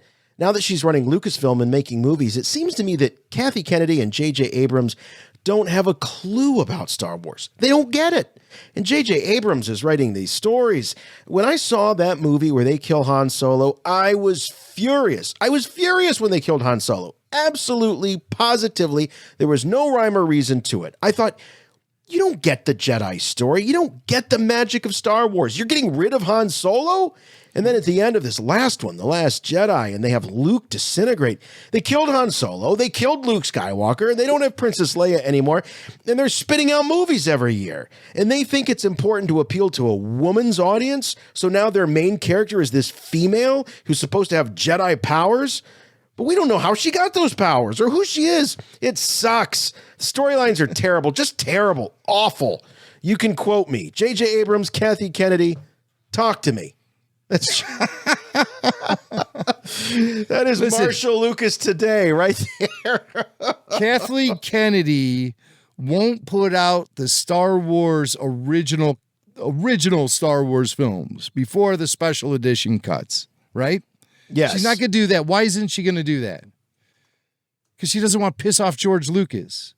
Right. What do you think? She's going to be taking meetings with Marcia Lucas now to talk Star Wars with her? George would have a fit. And then George would start talking. Give me Charlie Rose. What do you mean? What do you mean I can't talk to him? Why not? Oh. He did that? Yeah. Oh. Forget I asked. So what'd she say about the prequels? Here's what she had to say about the prequels. She said, George is, in his heart and soul, a good guy and a talented filmmaker. I wish he would have kept directing other kinds of movies. But when I went to see episode 1, I had a friend who worked at ILM who took me as a guest to a preview. I remember going out to the parking lot, sitting in my car and crying. I cried. I cried because I didn't think it was very good. And I thought he had such a rich vein to mine, a rich palette to tell stories with. He had all those characters. Well, you know, a lot of people had a real hard time with the prequels. So, I mean, I guess she has standards very difficult to reach, you know. I think Marcia does. And being intimately involved with the development of Star Wars gives her an edge that I don't think anyone could really understand where she's coming from. It's so personal to her. Yeah, right. Yeah. Right. But she cried. You know who else cried? Was the friend who worked at ILM who had the balls to take Marcia Lucas to the premiere of The Phantom Menace. Who is this guy? Who is it? Well, it was obviously one of those charity premieres that was, I'm guessing, the one furthest from the one in L.A. That would be my guess. Oh, yeah. You know, okay. Because they did all those, you know, those yeah, I remember premieres. those. Yeah. But good for you, ILM guy. Yeah, I mean, right. that's really going for it. That's a ballsy move. Hats off. Hats off to ILM guy. Yeah. Now, what you may not know is that we're not the only ones talking about this. In fact, George Lucas has obviously gotten wind of these statements. And, you know, he keeps a very low profile these days. You might see him waiting for a taxi outside of the Van Gogh exhibit there in Chicago. Shirt untucked, sweatpants. Tourist shorts. The white socks. He keeps a low profile, but he could not let these statements go unanswered. So, Jim, I have not heard this yet. I just know that George responded. It was an RFR exclusive. George Lucas responds to Marshall Lucas's statements about the prequel trilogy. Well, all I hear all day long is how great Marcia is at this or how wonderful Marcia did that. Marcia. Wow. You know, as people age, you know, their voices, they do change over time. Yeah, I thought it was something wrong with the pitch on the tape recorder there, but those are legit statements from GL himself. Marcia. You'll be seeing the headlines after this show gets released. You know, Variety will pick it right, up, right. Hollywood Reporter. Marcia, says George Lucas. Yeah. Cat Fancy Monthly will be running this on their front page. All the big ones. Now, if Marcia Lucas takes a football to the schnoz this Sunday, we're going to know that there's... Oh, no. My nose. And then you just hear this. Misha thinking that nose is going to blow up like a football. All right. Daniel Craig, obviously all eyes on him as he is about to wrap up his tenure as Agent 007 James Bond in No Time to Die. Woo, it's been a long journey for this film. By the way, if you're a James Bond fan, we have a little a podcast that we do called Bondcast, which you can find over at rebelforceradio.com. Just go to the podcast tab and scroll down. You'll see Bondcast. We just recorded a review of the first Timothy Dalton James Bond film, The Living Daylights, and that should be dropping at some point soon. So we're big James Bond fans. We'll be back with our review of No Time to Die next month. That's right. So we're going to try to stay on it with Bondcast and give you, break away from our regular format of going through the entire Bond catalog, one film at a time, 1 year at a time. Well, we like to spread them out just like the Bond films were, you know, these big breaks. But so Phantom Menace the Force Awakens was coming out, and there were all these rumors, and I do remember this Daniel Craig rumor, but there were also rumors, if you remember, and we've talked about this, throughout the development of the prequel trilogy. Remember when the boy band NSYNC with Justin Timberlake, they were going to be Jedi, and they were going to be thrown into. Now later, as the film came out, we assumed that if they were going to show up anywhere, it probably had been in that arena battle on Geonosis. Yeah. That's where they likely would have shown up. And I think they were cut. I don't think there was some backlash about it. They were like, geez, what, I got to go to the movies and see these boy bands just because your daughters like them? What's the deal, George? But the Daniel Craig rumor sort of, popped up. And then when the film came out, it was just unmistakable that it was Daniel Craig. I remember sitting there opening day, watching The Force Awakens with you sitting next to me, Swank. Mm-hmm. And I remember there was kind of a rumble in the theater when the cameo happened. And I was just like, what? I didn't get it. What? And I still, struggled even, I guess Daniel Craig doesn't make a big impression on me to the point where I can recognize his voice filtered behind a stormtrooper mask. I just can't. I recognize it immediately. And also the way that he moves. That's what I remember you saying that too. And I was like, wow, this guy's really hardcore Daniel Craig Bond fan. I had no idea, maybe too much. Never. I mean, he might be a bit of a man crush. You could put Peter Mayhew in one of those stormtrooper costumes. I would recognize him by the way he walks, but definitely not Daniel Craig. Daniel Craig has a very specific walk. Yeah, and a very specific very run. Closely at Mr. Craig, almost too closely. Closely. So we do have audio of his Force Awakens Stormtrooper cameo, just to refresh your memory. Yes. You will remove these restraints and leave this cell with the door open. I will remove these restraints and leave the cell with the door open. And you'll drop your weapon? And I'll drop my weapon. There it is. Yeah, I mean, if it was Sean Connery, I would know. Really? If it was Roger Moore, I'd probably know. If it was Pierce Brosnan, not a chance. And Daniel Craig, no way. Wow. See, well, this is... Yeah, I was and am a huge fan of Daniel Craig's Bond. And would you know if it was Lazenby in the Stormtrooper uniform? Would you immediately go, George Lazenby? No, I probably wouldn't. But George Lazenby is an Australian, so he'd have that Aussie accent. Yeah, that's right. And there were no rumors about George Lazenby. And Roger Moore would have just dropped armor and just made love to her right there. I mean, that'd be Roger Moore's MO. Yeah, that is true. Yeah, I wonder why Craig didn't do that. He's more of a fighter. Roger Moore's the lover. You would take off these restraints, and he comes over and he's got like 2 wine glasses. He's like, no, I will leave the restraints on. So here's Craig. He showed up on BBC Radio 1 with film critic Ali Plum to promote No Time to Die when Ali, I guess his name is Ali, he brought up the subject of Star Wars and Craig's famous Stormtrooper cameo, and Craig talked about how he got the role. I just want to say, I think this is the first time he's publicly commented on this. I was thinking, have we ever heard of Craig? No. So, I mean, obviously you have the man crush on him, so you would know. Yeah, I would know. Yeah. I don't believe he's ever publicly commented on it, so I'm anxious to hear these. Here it is.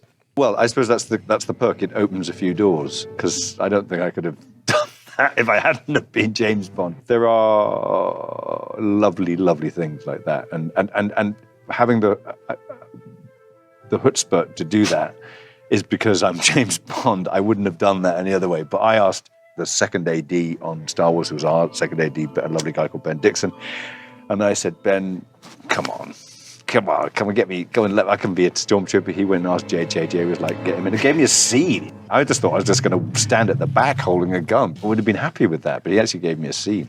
See, that to me sounds nothing like the guy who's the stormtrooper. What? What? Nothing at all. I don't hear any similarities. You will remove these restraints and leave this cell with the door open. I will remove these restraints and leave the cell with the door. All right. Well, I suppose that's the. Come on. A little bit, tiny little bit. But he's being much more conversational, not in character here on the BBC Radio 1. He's just being himself. So obviously the way he orates his dialogue is vastly different than when he's in front of a movie camera as opposed to an interview. But I still don't really hear it.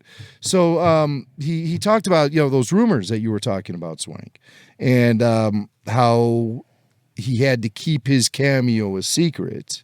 And I guess this being the first time he's ever talked about it, he's finally able to sort of explain what was going on in his head during those interviews when people would ask him about being in Star Wars, and he'd be like, I'm not going to be in Star Wars. Like, he almost sort of like looked down on it, if I remember correctly. I'm James Bond.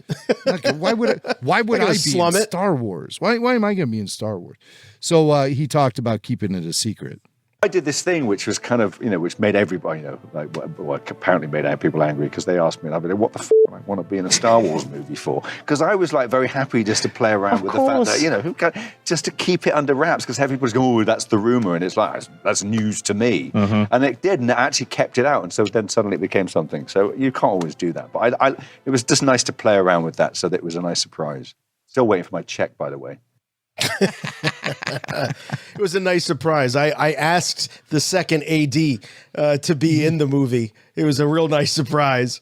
But, but I mean, it's funny he hasn't been paid. I would understand it if he was just there, but I mean, he actually had dialogue and had to get called in for ADR recording and everything else. So I mean, it was more than just one day for him, and they got to pay him. They even give him scale. I bet he walked off with things from the set, though, like all of his armor. Have you seen Daniel Craig's armor anywhere? Nobody checked it back in. Oh, no, I didn't see nothing. James Bond. He's got it in the trunk of the Aston Martin, I'm sure. It's like those guys that are still looking for their, like Michael Bell, that are looking for their checks when they did the ADR on the original film. Yeah, 50 years later, they're still shaking down people for that $10 check. Or Richard LeParmentier and his famous nickel. Where's my nickel? All right. Speaking of Lost and Found, here's a story out of the Lost and Found. Does the name Devon Michael ring any bells? Anybody out there? I hear nothing but silence. Well, maybe they would be familiar with him if they looked at the New York Times this week. There was a documentary presented on the New York Times website about Devon Michael, a child actor who made it to the final 3 in the audition process to star as Anakin Skywalker in The Phantom Menace. And everyone who has seen the documentary, The Beginning, the making of The Phantom Menace, the documentary that came with the original DVD release of the film, they would recognize this kid because he was featured in screen tests with Natalie Portman. And they would show him and the other kid who was, of the final 3, and then, of course, Jake Lloyd. And for the longest time, I've heard people say, oh, I wish they hired the blonde-haired kid instead of Jake Lloyd. He was Jake Lloyd was blonde. But I mean, this kid's really blonde. Jake had more of a sort of dirty blonde look. This kid is very blonde.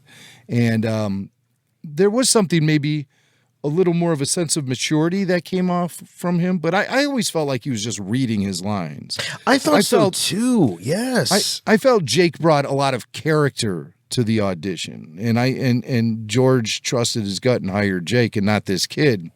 And now here it is all these years later.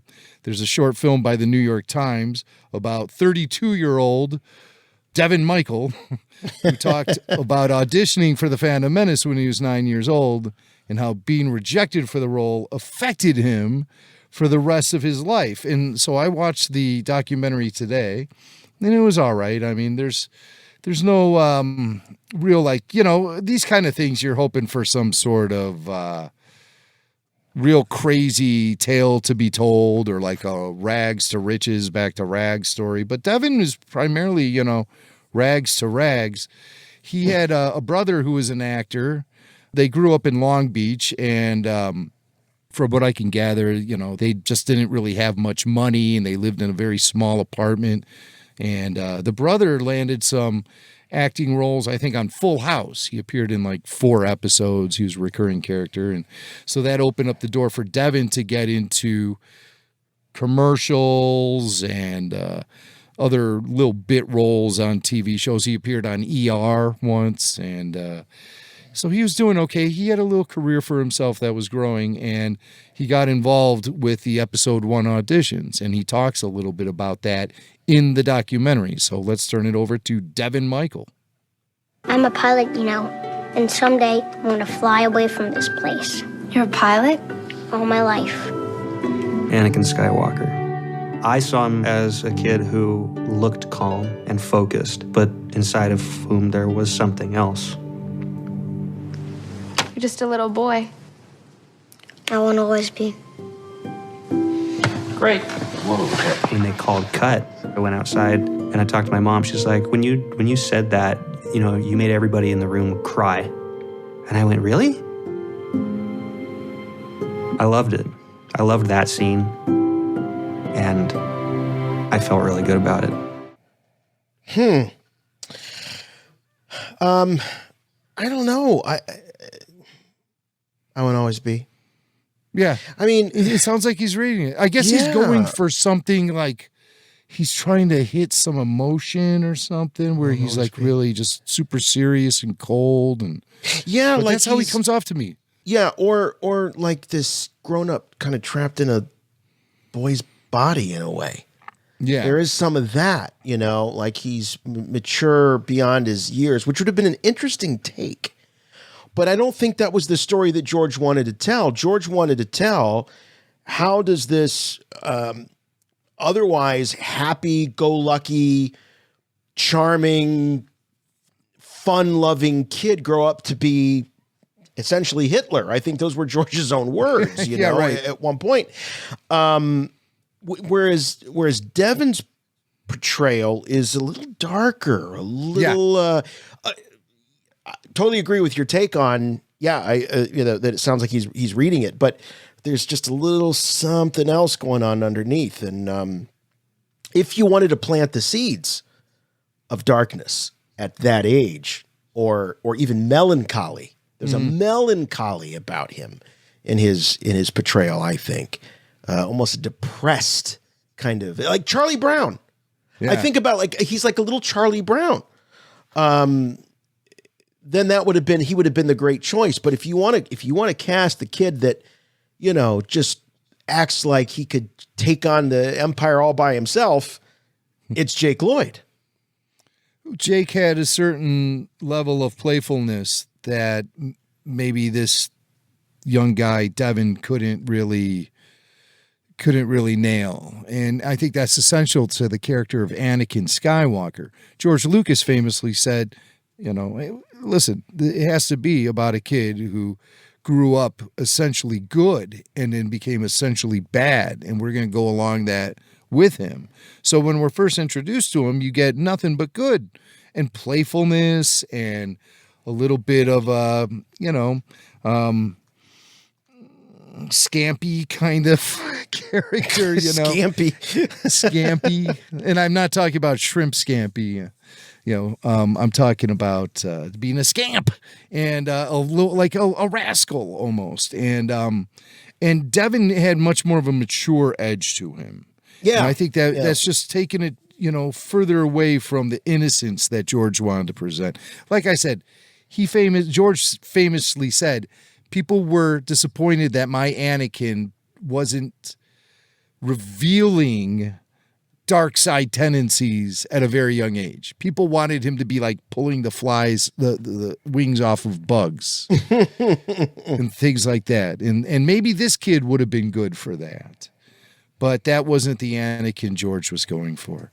And so despite feeling really good about his audition and making people in the room cry while he read his lines, he went back home and eventually was rejected for the role. And Devon talks about that in the documentary. I went back to LA to the studio apartment. I started to admit the possibility to myself that this could be real. I would be going to Tatooine. Maybe I'm bigger than this. Working with incredible actors and be in it, part of this story. This could be my way out, a really important part of this story, you know? I thought I was about to set out on the biggest adventure of my life. If it was a week, it was a very long week for me. But eventually I got the news. Producer and the casting director, they called me and they said, we really want Devon to know that we interviewed 3,000 kids. He was so good. But George wanted Jake. Scene 1, take 2. Are you an angel? There's this gut feel you get about that's the one. With Jake, I just got that feeling. That was devastating. But then trailer came out. That's when it started to be inescapable. It was unavoidable everywhere. Commercials all the time. It was tough to watch. Wow. Can't get so, away from it. Yeah. Geez, he's being haunted by everything from, cereal boxes to shampoo bottles to the Pepsi at the Taco Bell. Man, and it just is it's just a constant reminder of what could have been. Mm-hmm. Wow. The rejection from years before, too, keep in mind. When the big promotional blitz for the Phantom Menace kicked in, and that was several years after these auditions took place. So the kid has grown a little more, matured a little more, and it's just tough. It's so hard for child actors, people think that they can just take anything that's thrown at them and that they're resilient. They understand that that's the business, but they're still just kids. Yeah. And Lord knows, poor Jake Lloyd, even despite winning the role of Anakin Skywalker, certainly has dealt with all sort of terrible mental health issues that can be, looked at is finding its origin via his Star Wars experience at a young age. It's tough, man. It was tough. It was really curious. I know what it's like to have Anakin so young. I was just going to say, I know what it's like when your son wants to play forward and he gets put on defense on the soccer team. Like imagine what it's like when it's like, yeah, but like if I'd have got that gig, it could have completely changed the trajectory of my entire life. Yeah. Wow. But instead, that rejection led to him walking away from any sort of acting career. That was it? It just, it affected him in such a way that he walked away from it. Wow. And went through a hard time via the fallout of the rejection.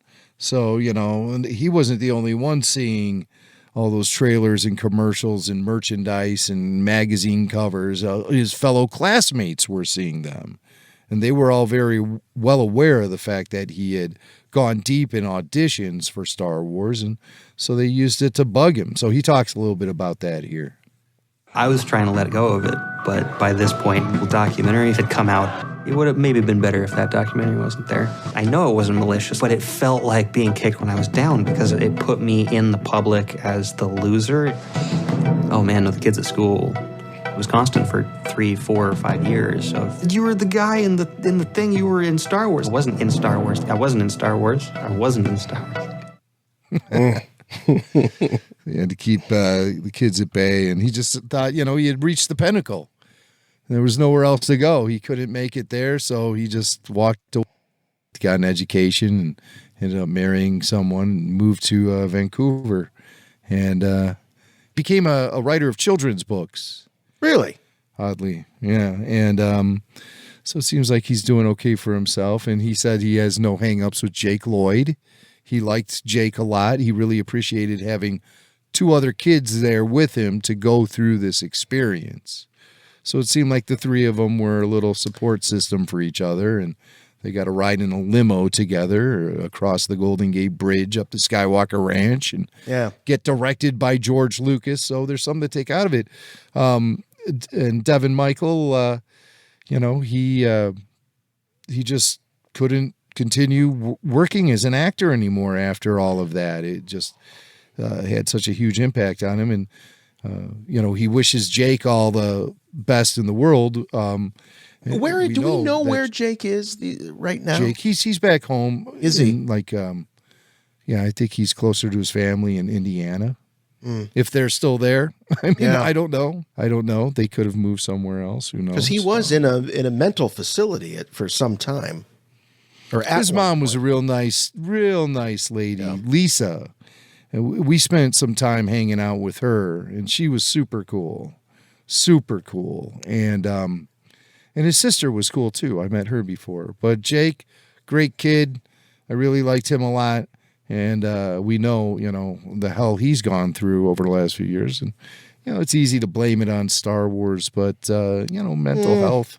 Right. He could find Star Wars, it certainly may have exacerbated the situation, his diagnosis. So it was tough for kids. Tough. Yeah. But it looks like this guy, Devon Michael, he's emerged on the other side, and he's doing okay for himself. So where do we see this documentary? You said you watched it. It's sort of a short documentary. It's on their website? Oh, okay. Yeah. So it's just right there with the article. You might have to submit your email address to watch it. It's a short documentary, like only 15 minutes long. Yeah. But it was worth a watch because I saw it pop up, and I was just like, young actor who auditioned for Anakin, who could they be talking about? And I clicked on the link and saw the picture of the blonde hair, and I was like, oh, the blonde kid. I remember him from the documentary. Yeah. And that documentary was tough for him to swallow as well, Yeah, sure. Once that was released on the DVD. So it was like his rejection kept coming back into his life in these waves and at different times of his life. Yeah, it was just very difficult for him to imagine the big job promotion or whatever that you didn't get. Just you walk into the grocery store and there's a picture of the dude that got the job over you, sitting on the Pepsi bottle or on the Pepsi can. You're like, my God, I can't get away from this. That's terrible. Terrible. Showbiz is rough. It is indeed. Do we have time for a quick Star Wars and pop culture before we get out of here? Let's do it. Why not? Rebel Force Radio. You've already made that Star Wars reference. Your source for the Force. Star Wars parody. All right, Star Wars in pop culture. As you all know, we lost a great comedian last week. Norm Macdonald passed away. And we talked a little bit about Norm. He played Burt Reynolds on a Saturday Night Live sketch that when they uncovered the lost auditions for the original Star Wars, and he was Burt Reynolds, and he was wearing the chewing the gum and auditioning for Han Solo. There it is. That's my Norm Macdonald as Burt Reynolds. But there's more about Burt Reynolds and a Star Wars connection from what we're told. Norm Macdonald. Yeah. What? Norm Macdonald. What did I say? Not Burt Reynolds. Norm Macdonald. Norm Macdonald. Right. Yes. And Norm had auditioned for, as Burt Reynolds had auditioned for Darth Vader, not Han Solo. So just clean up that little mess. What did I say? Han Solo. Yeah, Han Solo. Oh, I'm sorry. Why did I think he was? I'm thinking of Kevin Spacey. He was wearing. Yes, it was a great bit, hilarious bit, one of the funniest Saturday Night Live Star Wars parody bits of all time. But Norm, there never really was much about him talking about Star Wars, and I had looked after he had passed. Is there any other connection between Norm and Star Wars and outside of that SNL bit? Is there anything else? I had a feeling there was. I just couldn't find it. But RFR patron John Riley knew exactly where to look. John says after Norm's passing, he decided to celebrate the great comedian's life, and he was going through some of his old clips. And somehow he came across this rare clip of Norm on The View. And it's so old, it's the original crew on The View with Barbara Walters and all of them. Yeah. And the date of this appearance is May 19th, 1999. Yeah, what was in the headlines that day? The opening of The Phantom Menace is what it was. Yes. So while, a country away, across the country, Devon Michael was breaking out in hives. Norm was appearing on The View. And it's an interesting clip that opens up a little Star Wars conversation with Norm and Barbara Walters. It's pretty funny, so we're going to play it for you guys now. So, unless you've been living under a rock, Star Wars. I do not understand why people stand in line for days and days and days. They can't see the movie in 2 weeks. I mean, they don't have jobs. In any event, so I went to see Star Wars. I have never seen any of the Star Wars, and I felt terrible about it until I learned that I never saw it. it. Never saw the first one. I never saw any of them. No. You never saw anything? You never wanted to see Star Wars? No, I never liked them. I don't like those science fiction because my dad always hated them. And you know how you try to be what your dad, you try to be, you know what I mean? And I remember when I was a kid, I watched that Twilight Zone. Remember that show? Uh-huh. And oh my God, my dad hated it because it was too fantastical, and he thought I should be doing the chores. And I remember one time, me and my brother were watching Star Wars. My son was. Have you ever seen Star Wars?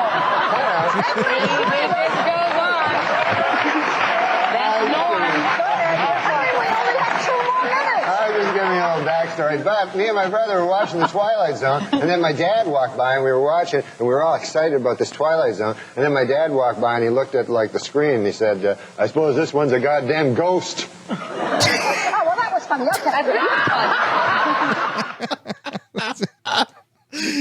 You know what the thing I love about Norm Macdonald is that he never cared if a joke went over or didn't go over. He just kept going.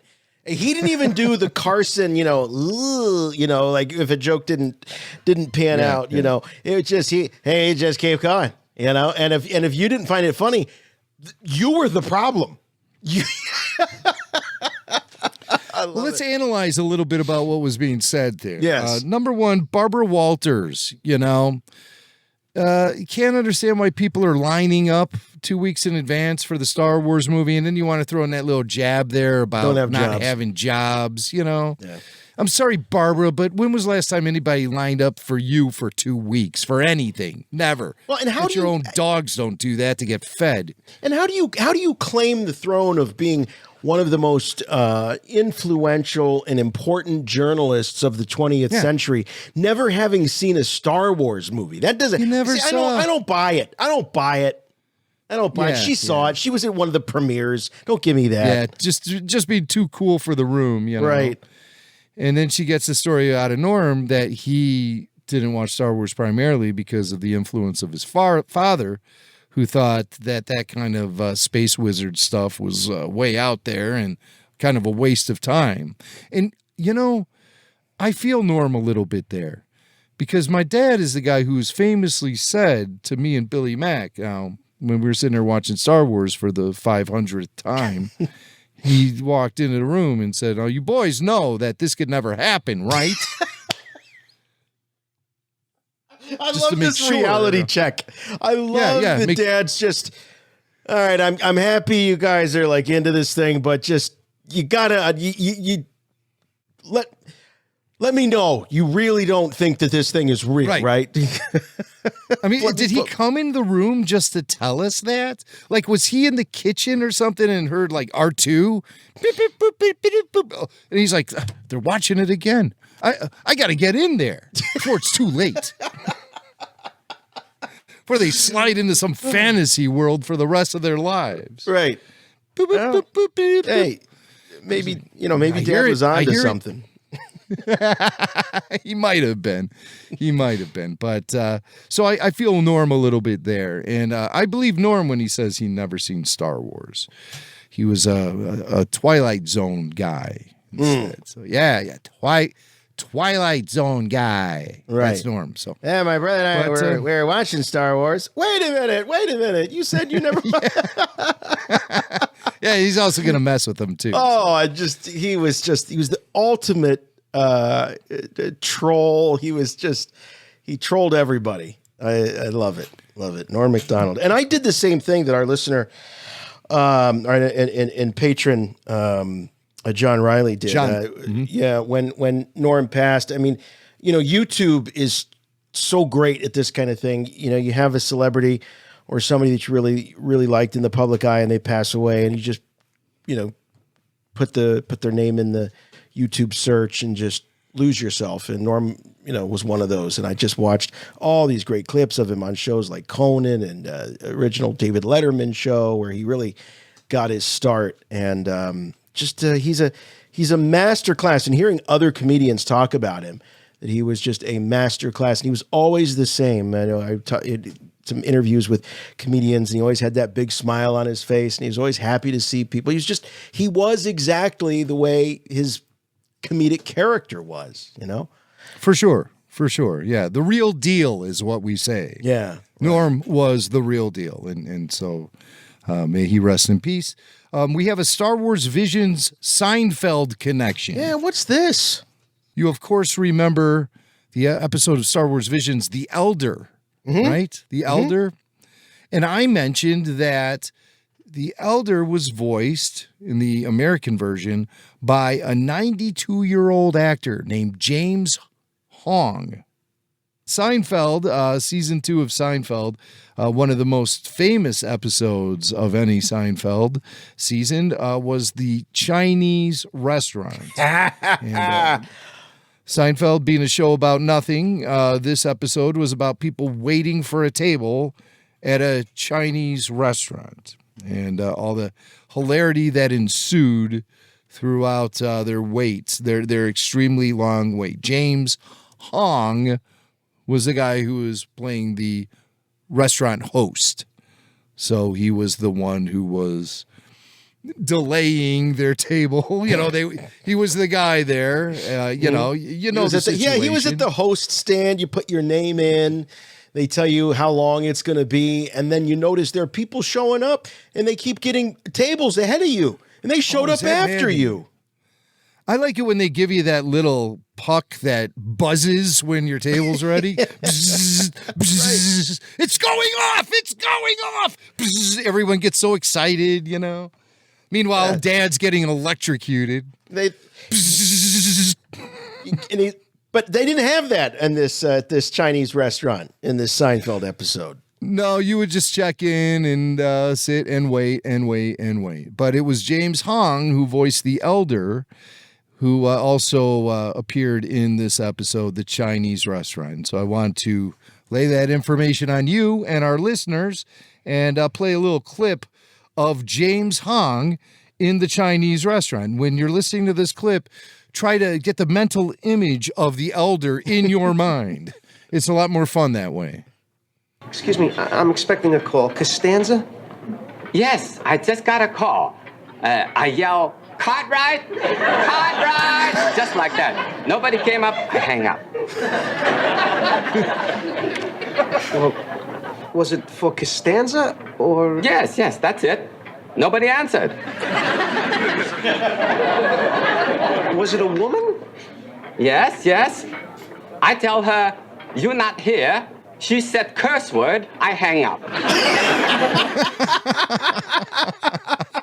Cartwright. So pretty funny. I think he's putting on a voice in that Seinfeld episode, and I think he's also putting on a voice in the Visions. But there's 92 years old. Hong. I mean, he's got a face. I mean, when you see, he's one of those actors. You see him, and you go, that guy. He shows up in a lot of things. His IMDb is quite long. That's very, very cool. Did not know. You want to do one more? We got one more. A lot of people wrote in to us about this because I asked you guys, I said, hey, any good Star Wars and pop culture moments, hit us up at the Rebel Force Radio tip line, show@rebelforceradio.com, and let us know. And people have been letting us know. They've been giving me links. They've been giving me timestamps where to find this stuff. You guys are the best. It's really frustrating when somebody says, yeah, there's they mentioned something about Star Wars in this movie from 4 years ago, and that's it. That's the only information you get. Right. Our listeners have been great. They've really answered the call, and a bunch of people let us know about what we do in the shadows. What we do in the shadows. John is among the many people who let us know about Star Wars and pop culture happening and what we do in the shadows. And so I'm going to turn it over to John. He says, I've been watching this really funny show, What We Do in the Shadows, on Hulu. I think you guys are aware of the show, but it's a comedy mockumentary series about vampires created by Taika Waititi, who you guys obviously know, and Jermaine Clement from Flight of the Conchords. Jermaine, of course I know him. And in season 3, episode 5, The Chamber of Judgment, one of the vampires, Laszlo, invites his fellow vampire roommate, Colin Robinson, to accompany him on a boys' night out with their human neighbors.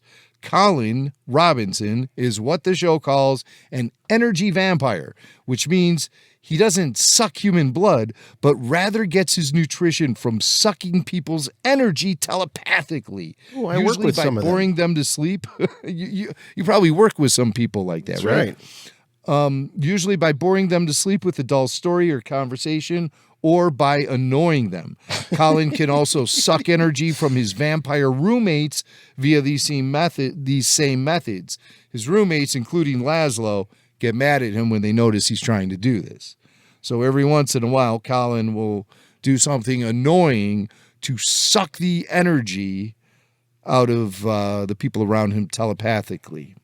And that's what gives him his nutrition. Colin is played by the guy from The Office. In the later seasons of The Office, he worked in the warehouse for Dwight. His name was Nate. That was the name of his character. Nate. Do you remember Nate from The Office? Yes. Really funny yeah. guy. Yeah. And so he's in this show, and he's the energy vampire, and he uses a Star Wars reference to suck the energy telepathically out of Laszlo when they're going out on a boys' night out.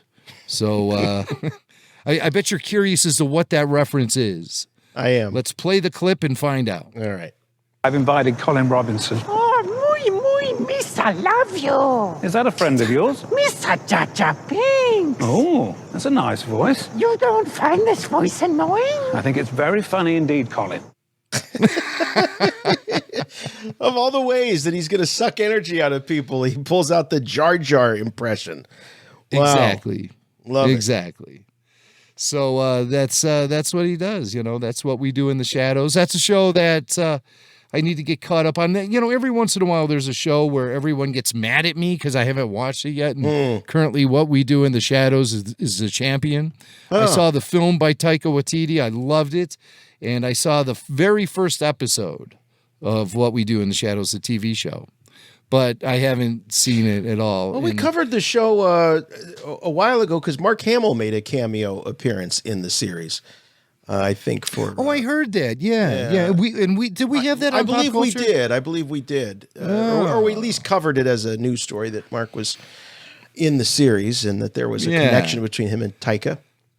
So What We Do in the Shadows, it's happening. You can see it on Hulu and FX, and my whole family wants me to watch it, and they finally started watching it without me, and so I made a big deal about it. I'm like, there's one TV show I actually want to see, and you guys watched it without me, and they're like, well, get caught up, we'll wait for you, and I didn't. Yeah, I didn't. I watched the Sanford and Son marathon instead, and everyone got so mad at me. But it was the one where Grady got engaged, and it was just so funny. Oh, that's great. Priorities. Alrighty. A lot of fun this week. Thanks for hanging out with us. Appreciate it as always.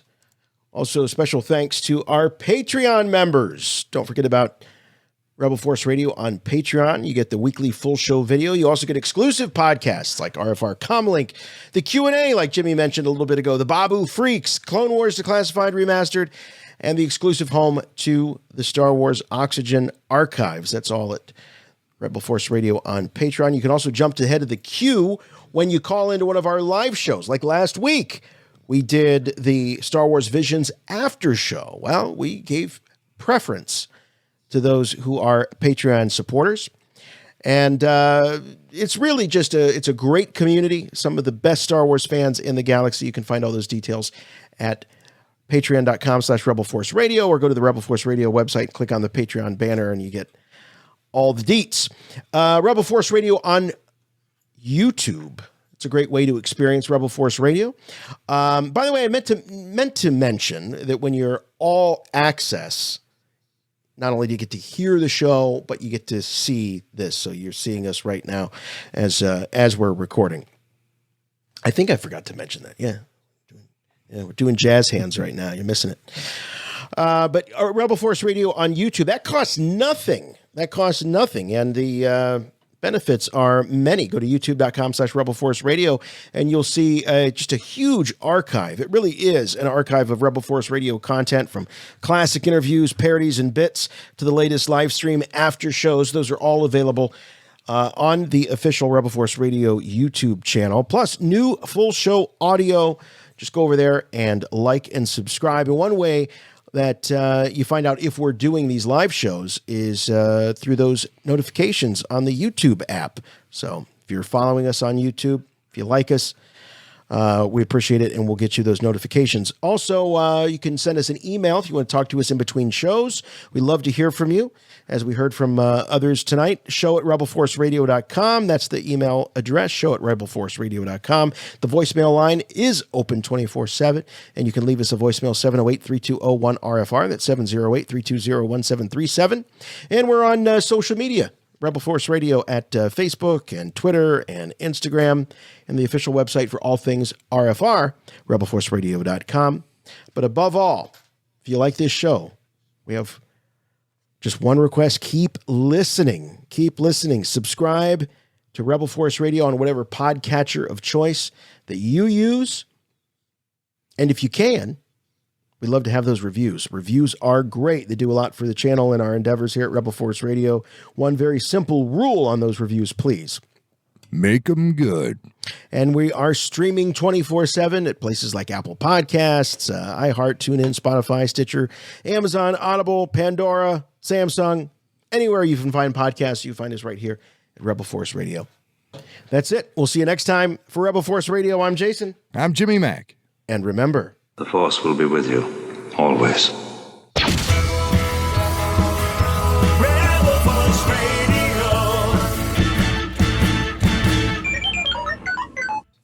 Cartwright!